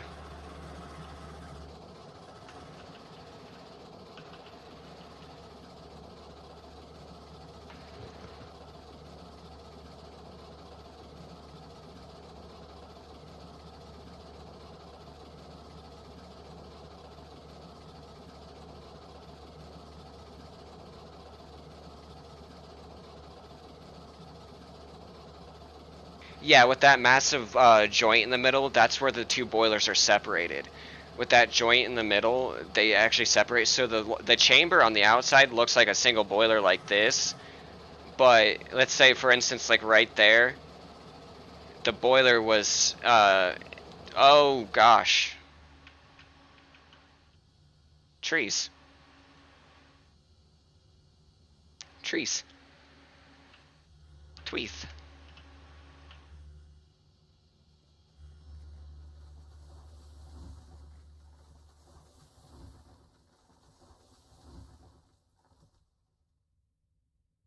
Yeah.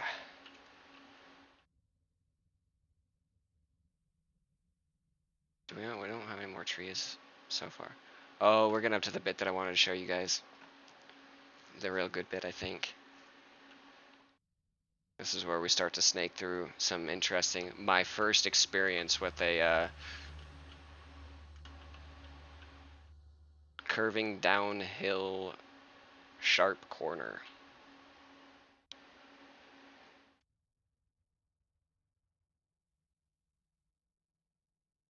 Yeah, exactly.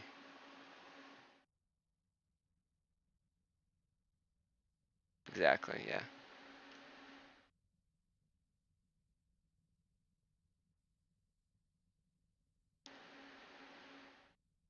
Yeah, that is actually really surprising. Yeah, that really is surprising.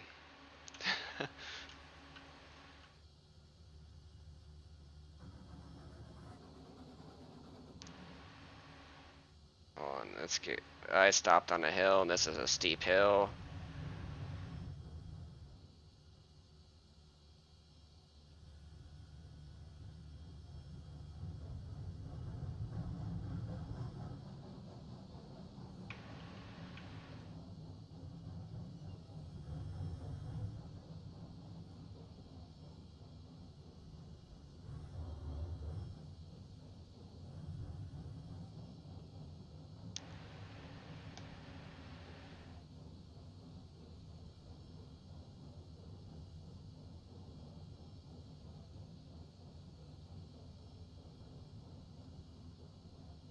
It could be too. I know one of them out there is. It's I can't remember which one it is, but it's an interesting design, and I think having two boilers on a single locomotive frame would be a good idea, for the sheer fact of, hold on,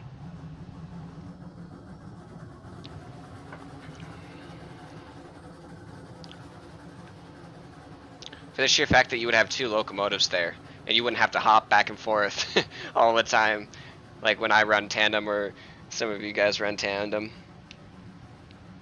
Yeah.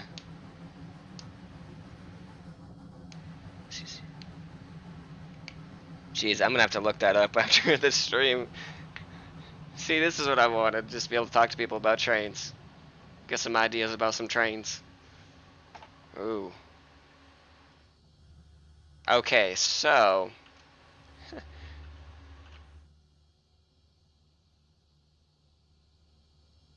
we'll give Jack another shot at it and see if he can actually really get up this. I don't want to say he can't when I've got him down at 40%. He should be able to do it just fine.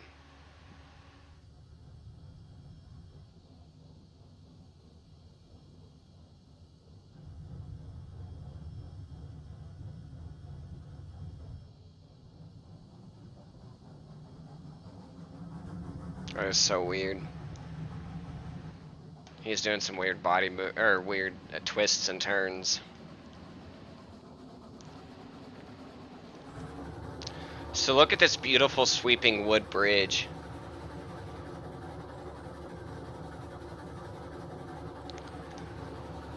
Look at that nice sweeping wooden bridge turn, trestle turn. That's awesome. And then it comes up into this beautiful corkscrew thingy.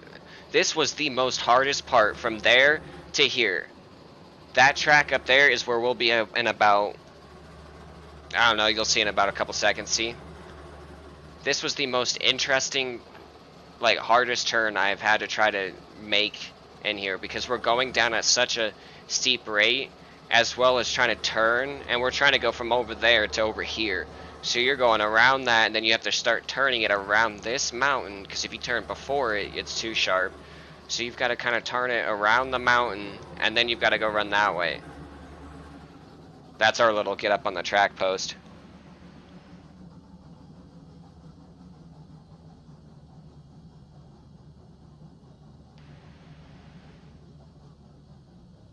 Thank you, Michael. And yes, JD Racer, I do agree.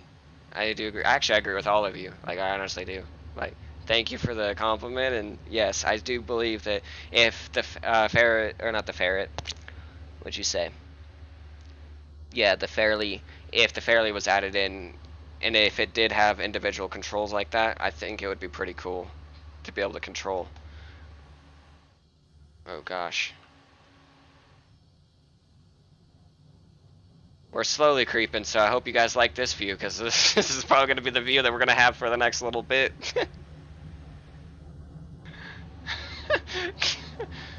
Look at that site, though. You have all of the wooden trestles in the back. Some of that's not used, or most of it's not used anymore. And then you've got this wooden trestle over here that we're currently on. Then you've got the smelter over there. You've got the return line from the iron mine.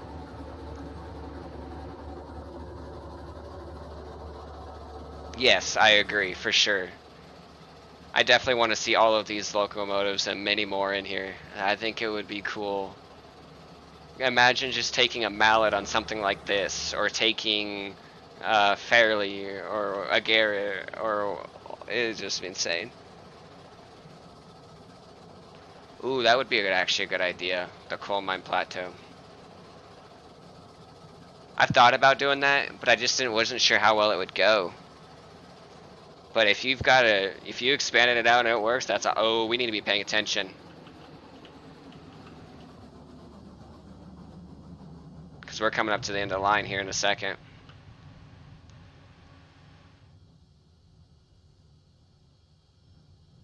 Oh, come on. Alright, you have fun too. Have a good time at work. Thanks for stopping by. I appreciate it. It was fun having you. Yeah. This game is a very detailed game. I love the fact that it is so detailed. Like with the climax here, you can sit there and actually look at the axles, the gears inside the truck turning. And it's awesome. Oh, hey, we're stopping just in time. We got a tree right there. Lol.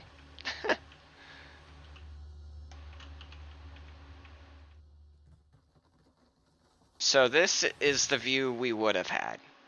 What you guys have seen, and then we would have came up through here like so. The stone, I like to use the stone in the bits like this because it makes it look like you cut into the mountain a little bit. I do definitely agree with that. But this is where the track used to run. where I used to have it, and as you can see, this is where I kind of took it out. But it ran all the way around the mountain, and it hooked around and came down right before the freight depot. Oh, same. I definitely hope they do continue to develop. And as far as I understand, they have, from what someone was telling me the other day, they have quite a bit of Heislers, Climaxes, Shays even planned. Like I think from what according to what this guy was telling me, is there's like 80 something locomotives planned for this game. So I really hope they do it. Like I really do. And I think adding seasons in, like weather seasons and stuff, would be pretty cool. I just don't know where you would base it off of, because this is not really based off of anywhere, any specific area per se. And I don't know what season you would use. I mean, maybe you could do it like what Farming Simulator does with seasons, is you have your different seasons, and you have the main overall mod that does the seasons, or like I guess now in 22 it's in there already. But then you had your individual seasons. But yes, yes, the cabooses, the sheds, I definitely agree with that. I wanted a caboose in for the longest time, and now there is one, and I'm so happy about it. And the colors are so accurate too. Um, like the interior, the green on it is really accurate, and I love the detail, like the little firebox, because he didn't have to make that, or they didn't have to make that firebox functionable. They didn't, and yet it is. Yeah, sure, it's just to sit there and heat the caboose car, but honestly, if you're playing with a group of people and you've got a guy sitting in the firebox, give him that little bit of extra detail to sit there and warm up his caboose with, you know, why the engineer is driving the train, gives it a little bit more realism to everybody when they're playing, when you have something like that set up. And I just love the fact that he paid so much attention to it. And I'm glad that they added them in. Yeah, they were great additions. I think the snow was a great addition as well. I think the model, this game in general is just a really awesome game, because you get to build your own track, you get to play with steam locomotives. I mean, what more could you want? You have your train set that you don't have to maintain, you don't have to clean, you don't have to worry about catzillas or dogzillas or childrenzillas coming and tearing up your track, or your locomotives. And locomotives nowadays, I was talking with my dad, and model locomotives can cost like $200 plus. Yeah, there are some of those cheaper ones, but this way you get to be able to play with all those steam locomotives that you could on those sets, but without all the expense to it.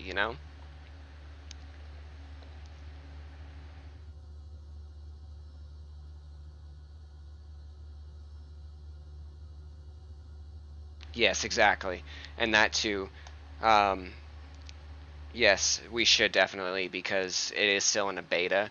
If a company were to stop a game in beta, it means they're pretty much just they're abandoning the game in general. And then yeah, it's why are we not going anywhere?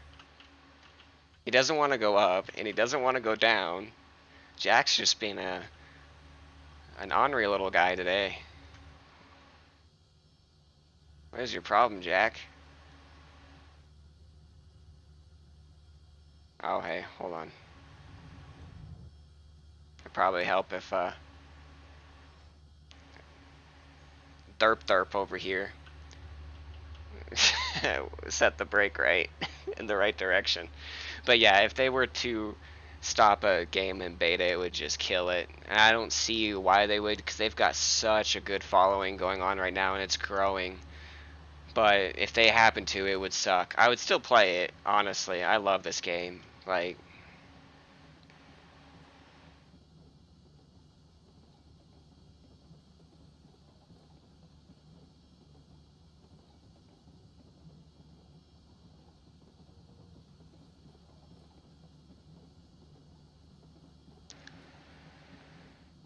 yeah, they definitely do. but as we all were talking about, it's still a beta game. There's more trains that in. Models could get better. Like he's already adjusted a couple of the models. I don't know why I keep on saying them, and they keep on adjusting the hitboxes all the time, and it's awesome.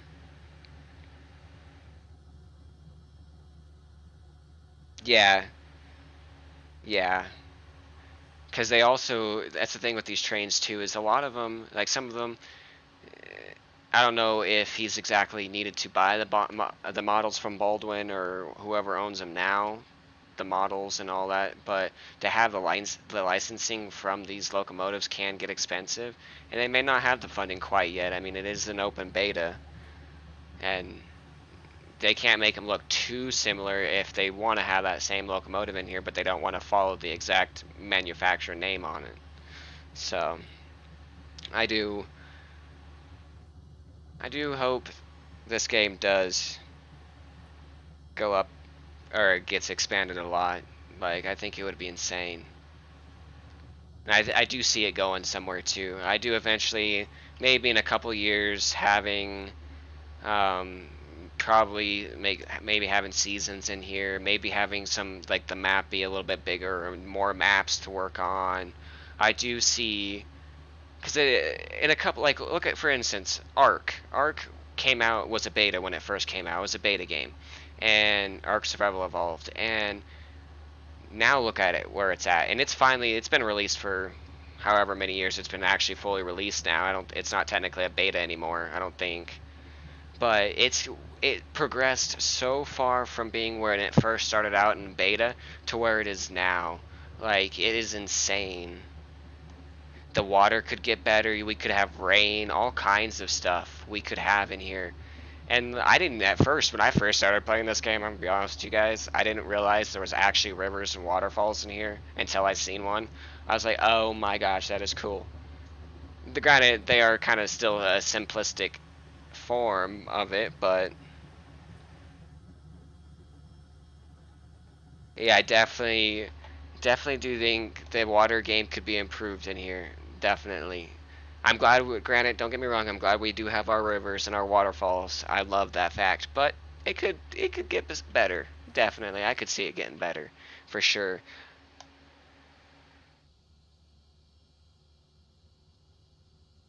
Tunnels too. An Arc, yeah, I definitely agree.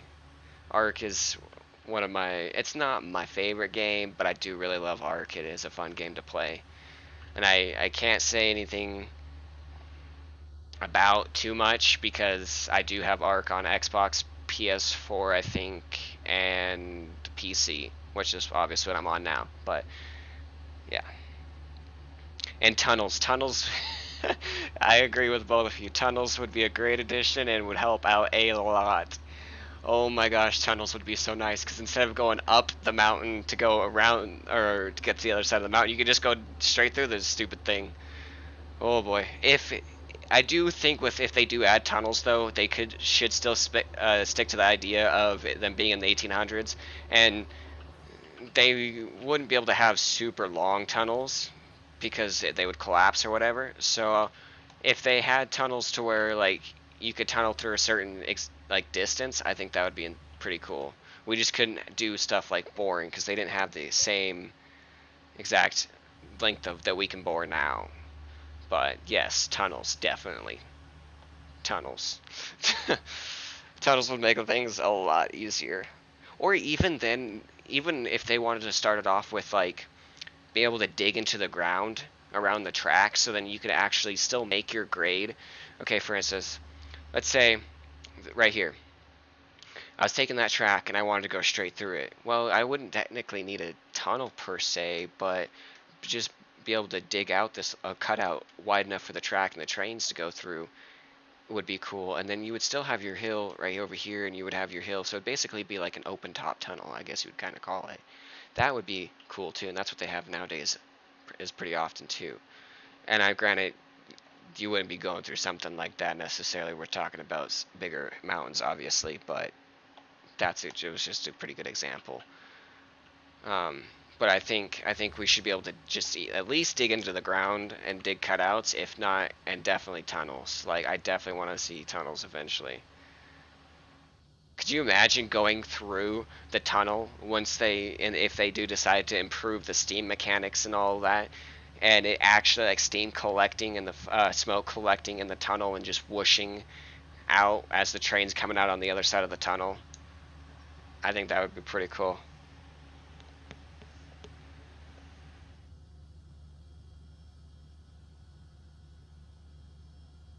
Yes, I agree too. I think stability should be definitely something in here, like gravity. And yes, it would give you a really realistic perspective. Because, for instance, like the way that I have that bridge over there on that bridge over there at the crossover, how it goes over, and you have just the tracking center. If we had that system in place, that track would fall, but that would be more realistic, and that would make me and force me to use the metal bridges, which have those segments pre-built into them.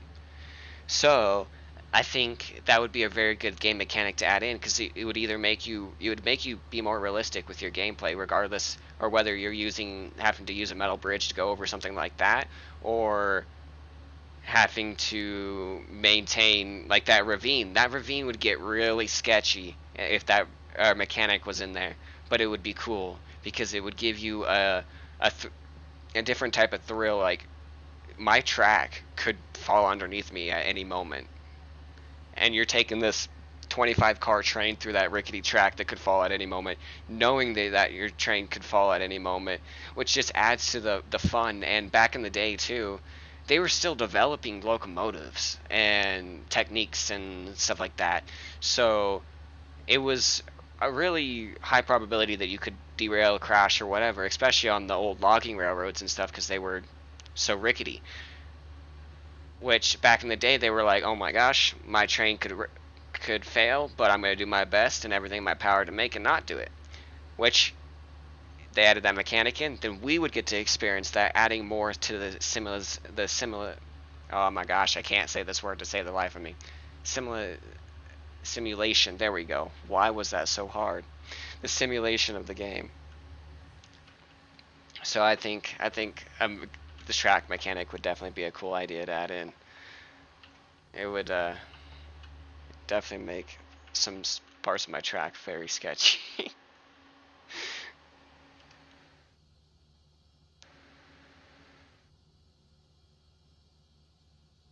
So the trains that can climb up those grades are, in fact, like the Climaxes, the Shays, and the Heislers. They can climb up the 7 or the 6% grades and get through it. Um, they're the more of the mountainous trains, and it's kind of a little bit. The best way to kind of judge it is just the fact of these wheels are powered, both sets are powered, but they're separate. Whereas on Link, they're all together. All of your drive wheels are together.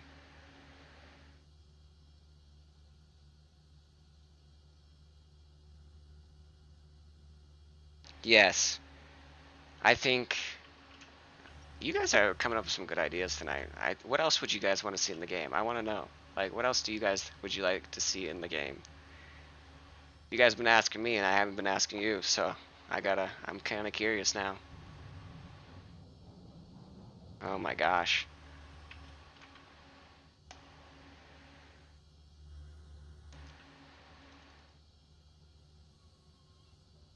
Oh hey, lol. I wish I would stop just yelling at the locomotive and just make sure that I'm doing the right thing. That'd be really fantastic. At this point in time, how am I supposed to expect Jack to roll forward when his reverser's set in neutral?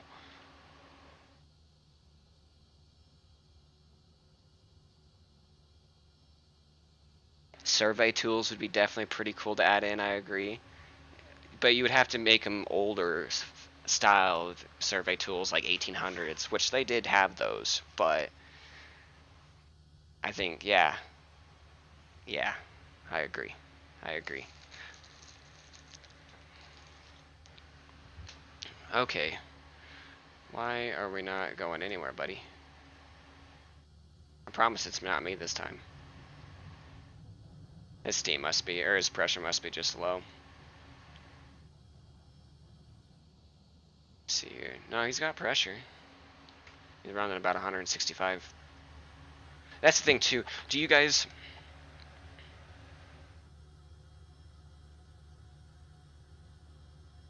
Yeah, yeah, I definitely agree. Exactly. And I do think if they start getting too insane, like I think if they start expanding on the coal mines and all the mines aspect, eventually we should work into the fact of, have you just been, all right then, just go ahead and cut in front, why don't you? Yeah, that's what I thought. I was talking here and you just interrupted me, car. Should have took care of you a long time ago. But yes, I do think generational play would be good. Definitely better gauges, different gauges, and gauges for different things would definitely be pretty cool. I do agree with that. I was gonna tell you guys something. It was something I read in here.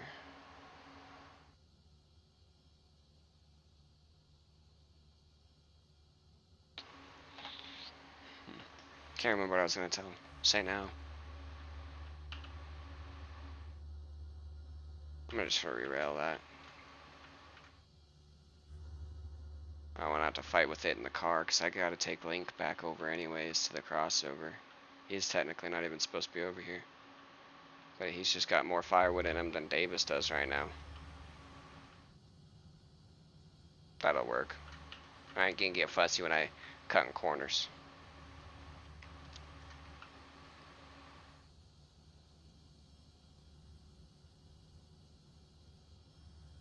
So that's the nice thing about the climax is you can go so slow with it, and you can pull stuff at a really nice pace, and it's super easy to unload stuff at a pretty good pace, I think, with it.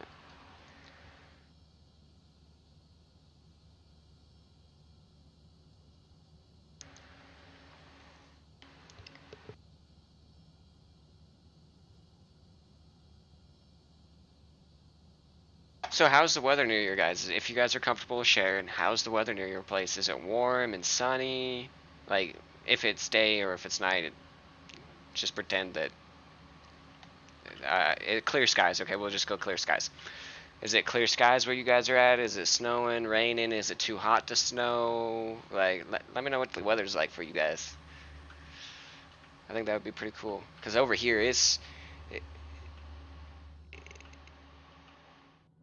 the game trains. No, I don't think so. Not unless you're talking about Train Simulator, or, yeah, Train Sim World, or whatever it's called. Trains, no. I don't think so.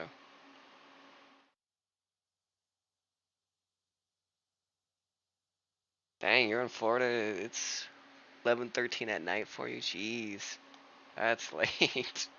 I appreciate you staying up and hanging with us for a little bit. That's cool, man. It's 9:13 my time p.m. So I'm a couple hours behind you, but probably way different weather because we've got snow and our weather stuff says that it feels like it's like -18 outside, and I don't know what the exact weather is, but it's pretty cold. And you had a good rain. That's good. It sounds like if you needed a good rain, that's definitely good. That's definitely good. I remember my grandpa. He lives over in Indiana, and in the summer sometimes there can be kind of dry. Usually it's usually pretty wet, and if you get rain when it's wet, it just floods the fields and ruins the crops and all the other stuff out there. So. All right, JD Racer, you have a good night, man. Yeah, you you might want to catch some Z's before the sun comes up. Oh, 75, that would be nice. It's like in the house we keep it at about 68 roughly, but outside it's definitely like at least in the single digits, not if not closer to the negatives. Holy crap, English, please. But yep, you have a good night, man. You definitely catch some Z's. Thanks for coming out and chatting up with us. I enjoy it. Okay, so we got both of those locomotives. We got a lot accomplished today. I need to start working on that though, because that has to go down.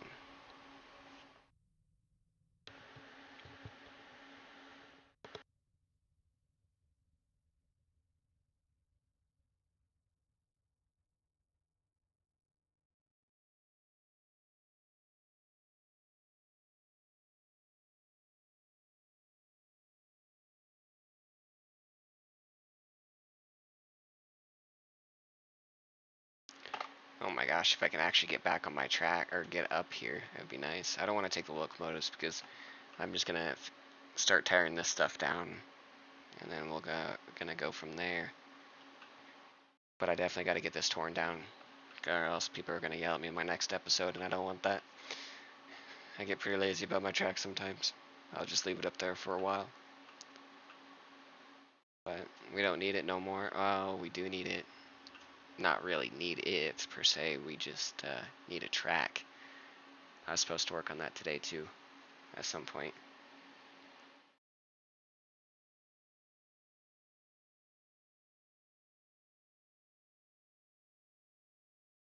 Broadcast my next stream. Oh, definitely. Any streams or any live streams I do, they always get put on YouTube for a broadcast. They get put up later, or they get saved for you guys to watch later if you want to. And as well is if I'm gonna do a stream, I want you guys to be able to come out and enjoy, because that's also part of the fun, is talking to you guys, hanging out with you guys, and talking some trains. Because like tonight, I got to see your guys' input, and that's cool.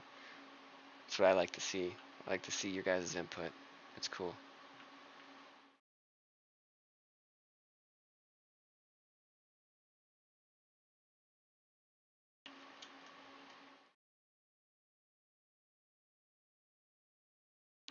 But if you guys definitely do like the live streams like this, I will do them on Wednesdays like we did today. We'll set them up, and probably a little bit earlier if I can get away with it. And we'll just do Mondays, we'll do our episode, we'll do Friday's episode, and then we'll do Wednesday live streams. And that way I get to chat up with you guys. And also, I'm supposed to be telling you guys, and I keep on forgetting and everything, but if you guys would like to join me in one of the adventures, or just play on the world, hang out, whatever, I will put the server information down below. And obviously, there's not like at least to my knowledge, there's not like a game server that can do it. But whenever I'm on, you guys, and you see that I'm on, you guys can hop on, put that stuff in, and we can run some trains, get your ideas in the world. I'm supposed to be telling you guys that in like episodes and stuff like that. I just keep forgetting. Or I'll end up cutting something else out, and that's ends up being with it. I'm just like, well, that kind of sucks. My schedule, for the most part, so like for right now for me, it's like 9, 9, 9:18, and I get off work at 7 my time, so like 2, 3 hours ago is when I normally get off of work Monday through Friday, and then the weekends I'm open. And usually during the weekends I'm getting ready and recording Monday's episode, so that's definitely a time that we could sit down, or like on Wednesdays if you guys wanted to hop in here on Wednesdays, or if you guys we get a hold of each other, be like, all right, let's get on, we'll play some trains or whatever. Yeah, and Wednesdays will, if you guys want to see it on Wednesdays, I will do this on Wednesdays, and we can hang out. Like I said, if you guys want to, you can hop in here. We can play some trains, run some rails, and run some rails. That is, run on some rails with some locomotives, and have some fun. I think that would be great. It's definitely, it's kind of one of the reasons why I started this YouTube, was so that way people who had a similar interest could kind of get on and just have fun together. Kind of like, I don't know if you guys are familiar with this YouTuber, but Polecat, what he did with DOJ is, I mean, it was just a group of guys that got together that liked doing law enforcement role play on GTA, and that's what they started doing, and then it developed into something more, which I just wanted to create an environment where people could get on, We could play some trains. We could have some fun, learn from each other, um, and like I said, run some trains because it's just fun. You know, everybody wants to have that train set, and this way we can have the train set. We don't have to worry about maintaining the train set as like cleaning the track, anyways, unless they add in snow removal, like snow buildup on the tracks, or where trees fall on the track. I think that would be pretty cool too. But um, other than that, though, there's not like actually taking like hydrogen or like rubbing alcohol along a track to make sure the. Thank you, I appreciate that. This bridge, yeah, the metal bridge, I definitely took my time with it. I'm still not sure how well it's gonna work, but this is what this is the bridges that we had that I lay down in this game look like this 9 times out of 10, and the reason why the track just makes it a little bit better because you just see the decking, the deck track. You don't have to see that. Oh my gosh, that's like a bend, you know? That's like a 35% or degree angle right there. But thank you, I appreciate that. I'm sure yours looks pretty good. But with this section of the track, it was a little interesting, and I did happen to figure out, for those of you who do like the realistic element, we did actually have groundwork below this track. That's why it's so high up in the air like it is. But it is too high up in the air for my taste. Like I don't. Back in the day, they were to kind of, if they could, stuck to something like that, not something like this. But yeah, thanks, I appreciate it though. But yeah, it was just this whole YouTube thing was just so we can some people can get together, we can have fun, and plus, I mean, it gives me experience with recording and editing videos, and I like trains. What can I say? Trains. In this game, I've been looking for a game like this for a long time, where you could build your own track. It had steam locomotives in it, and you could just really play it however you wanted to. Like Train Sim World's great if you want modern day trains and diesels and having set track or running on your favorite routes or whatever in real life on it. But this, it's a fictional area, and you get to build your track any way you want to. If you wanted to go over this peak and make like a roller coaster, you could.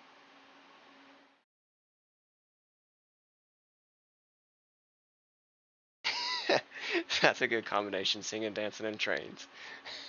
That's a very good combination. Yeah, it makes me kind of wonder now, like how many parties did the break, like when the crew of a train finally got stopped, if let's say they got held over somewhere out in the middle of nowhere and they had to use the caboose or whatever, how many parties did they actually hold in there? I mean, back in the 1800s, people drank all the time, so it wouldn't surprise me if they did. But it just makes me wonder if people actually did that, where they were like, well, we're stuck in the middle of nowhere, nothing's in sight, we've got the caboose, let's go back there, let's drink a few, have some fun, kind of do like a party type thing. I mean, it wouldn't obviously be like a modern day party, but I mean, I think it's something to think about. So you could do some singing and dancing with all that time. I think you definitely could get some done. I think it would be pretty cool. But gosh, I gotta clean up. Oh, that is sketchy. Okay, so in real life, I actually have a fear of heights, and this game can intimidate me sometimes because it gives you a pretty good definition of the height, and yeah, it can get me sometimes. I'll be honest. Just look at that view. You've got the waterfall all the way over there. I mean, a lot of this track's gonna have to get cleaned up. Well, no, because most of it's good track now.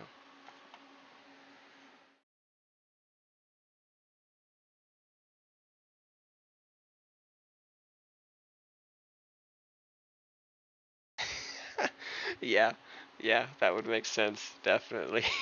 I could see that. I could definitely see that. I don't know which one you're talking about exactly, but yeah, I could definitely see that.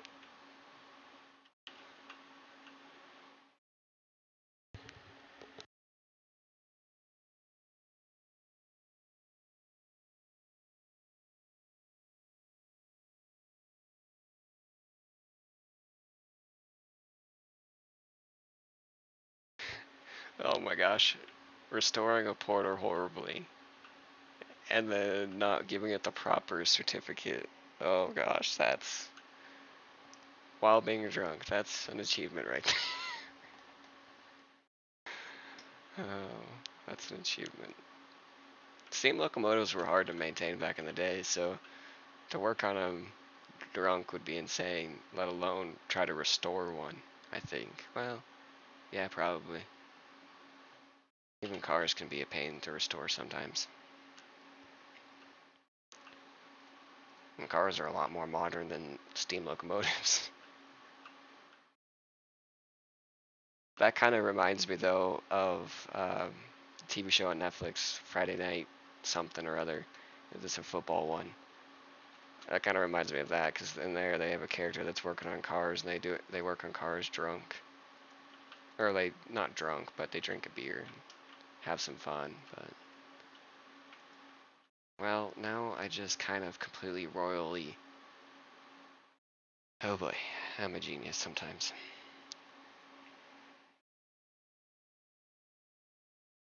Alright, thank you, I appreciate that. I definitely would have wanted to have to see that, because that would be something. Let me tell you.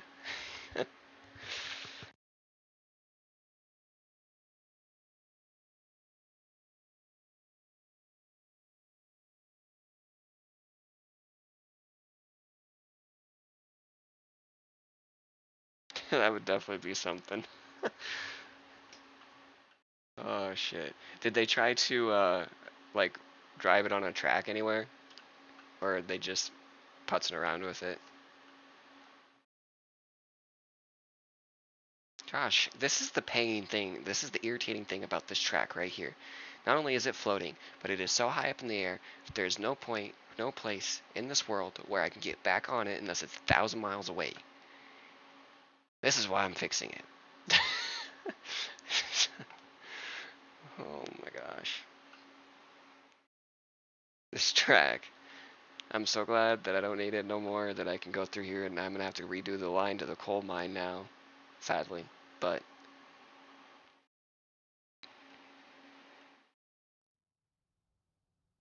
it's still fine. It'd still be interesting to watch. Oh shit. It'd definitely be interesting. People amaze me. They still cease to amaze me, like just what they do sometimes, what they come up with. Alright. Here's the deal, track. I don't feel like going all the way back to the coal mine switch and still not being able to get on you. So I don't feel like taking all of that track up, or picking all of that track up today. We're gonna do a little bit at a time. I gotta make sure. I probably should do the rails first, and then run back and do the bridges, because I can do the bridges from the ground easy. I bet. Definitely. I definitely want to see that. Oh shit.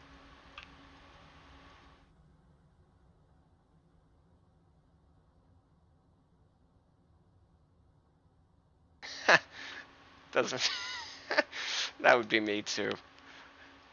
I'd get so caught up in the moment and probably under the influence of alcohol in some way, shape, or form, and end up driving my train off the track. I've actually, I don't go tell nobody this, but I actually have in this game. I was one night just kind of doing some off-camera work, and I drank a beer or something like that, and I forgot that I hadn't completed a certain section of the track and went whoop, right off the track, and I think I had like 10 cars on the back of the train at that point, and we went all off the track. I was like, oh great, because I was at full like regulator pressure. Yes, luckily no explosion, definitely. Oh, that's not good. Yeah, definitely not. I'm definitely glad they didn't have an explosion, because that would be a different story on their hands. Gosh.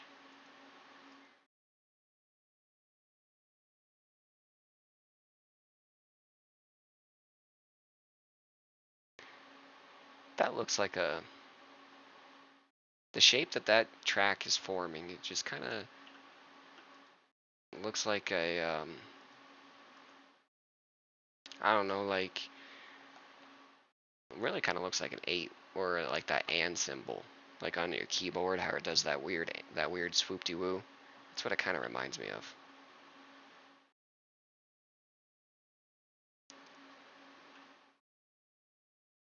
And I wish some way we could get some way to see, like, a visually see the track from like a bird's eye view or an aerial shot of it.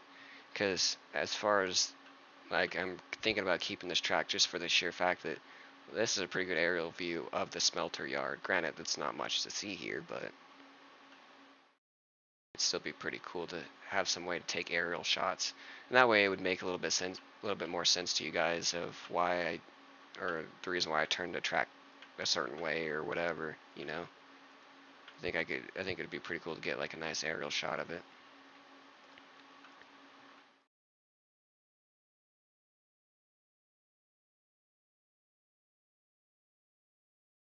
See, this is back in the couple episodes ago when I was talking about reworking this line, and you see how it's all back and forth, and it's got those like weird um, knuckles in it and stuff. That's because we were hitting the border, because the border used to be over here, and then they moved it back, which is awesome.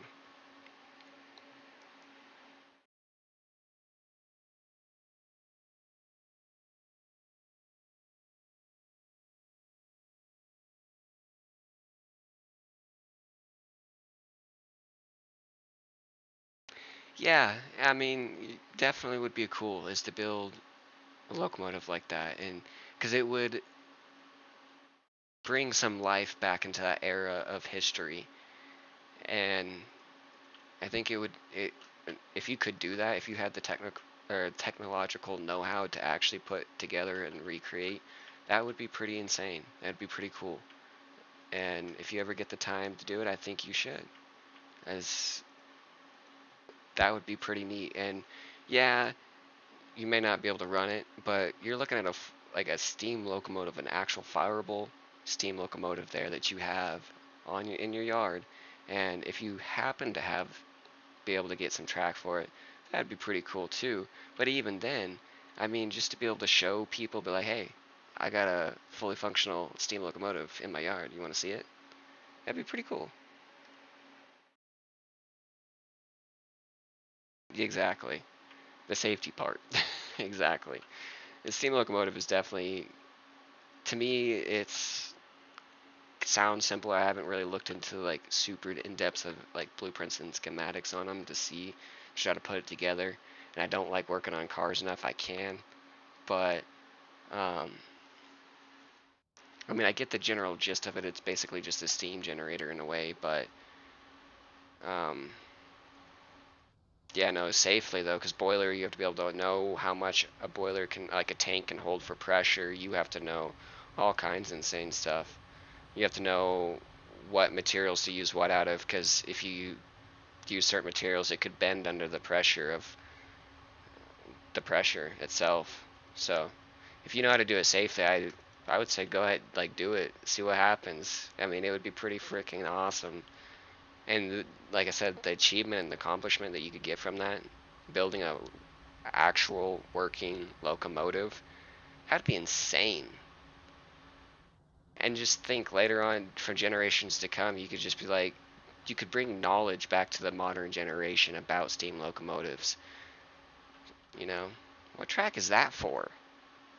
Oh, I know what track that is.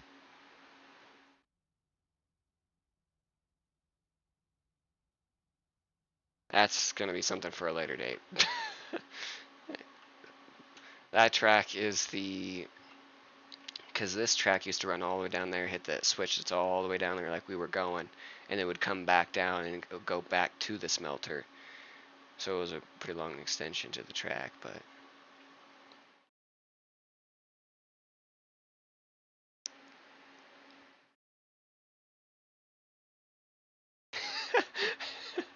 If I had that money, that type of money, yes, I would definitely help you.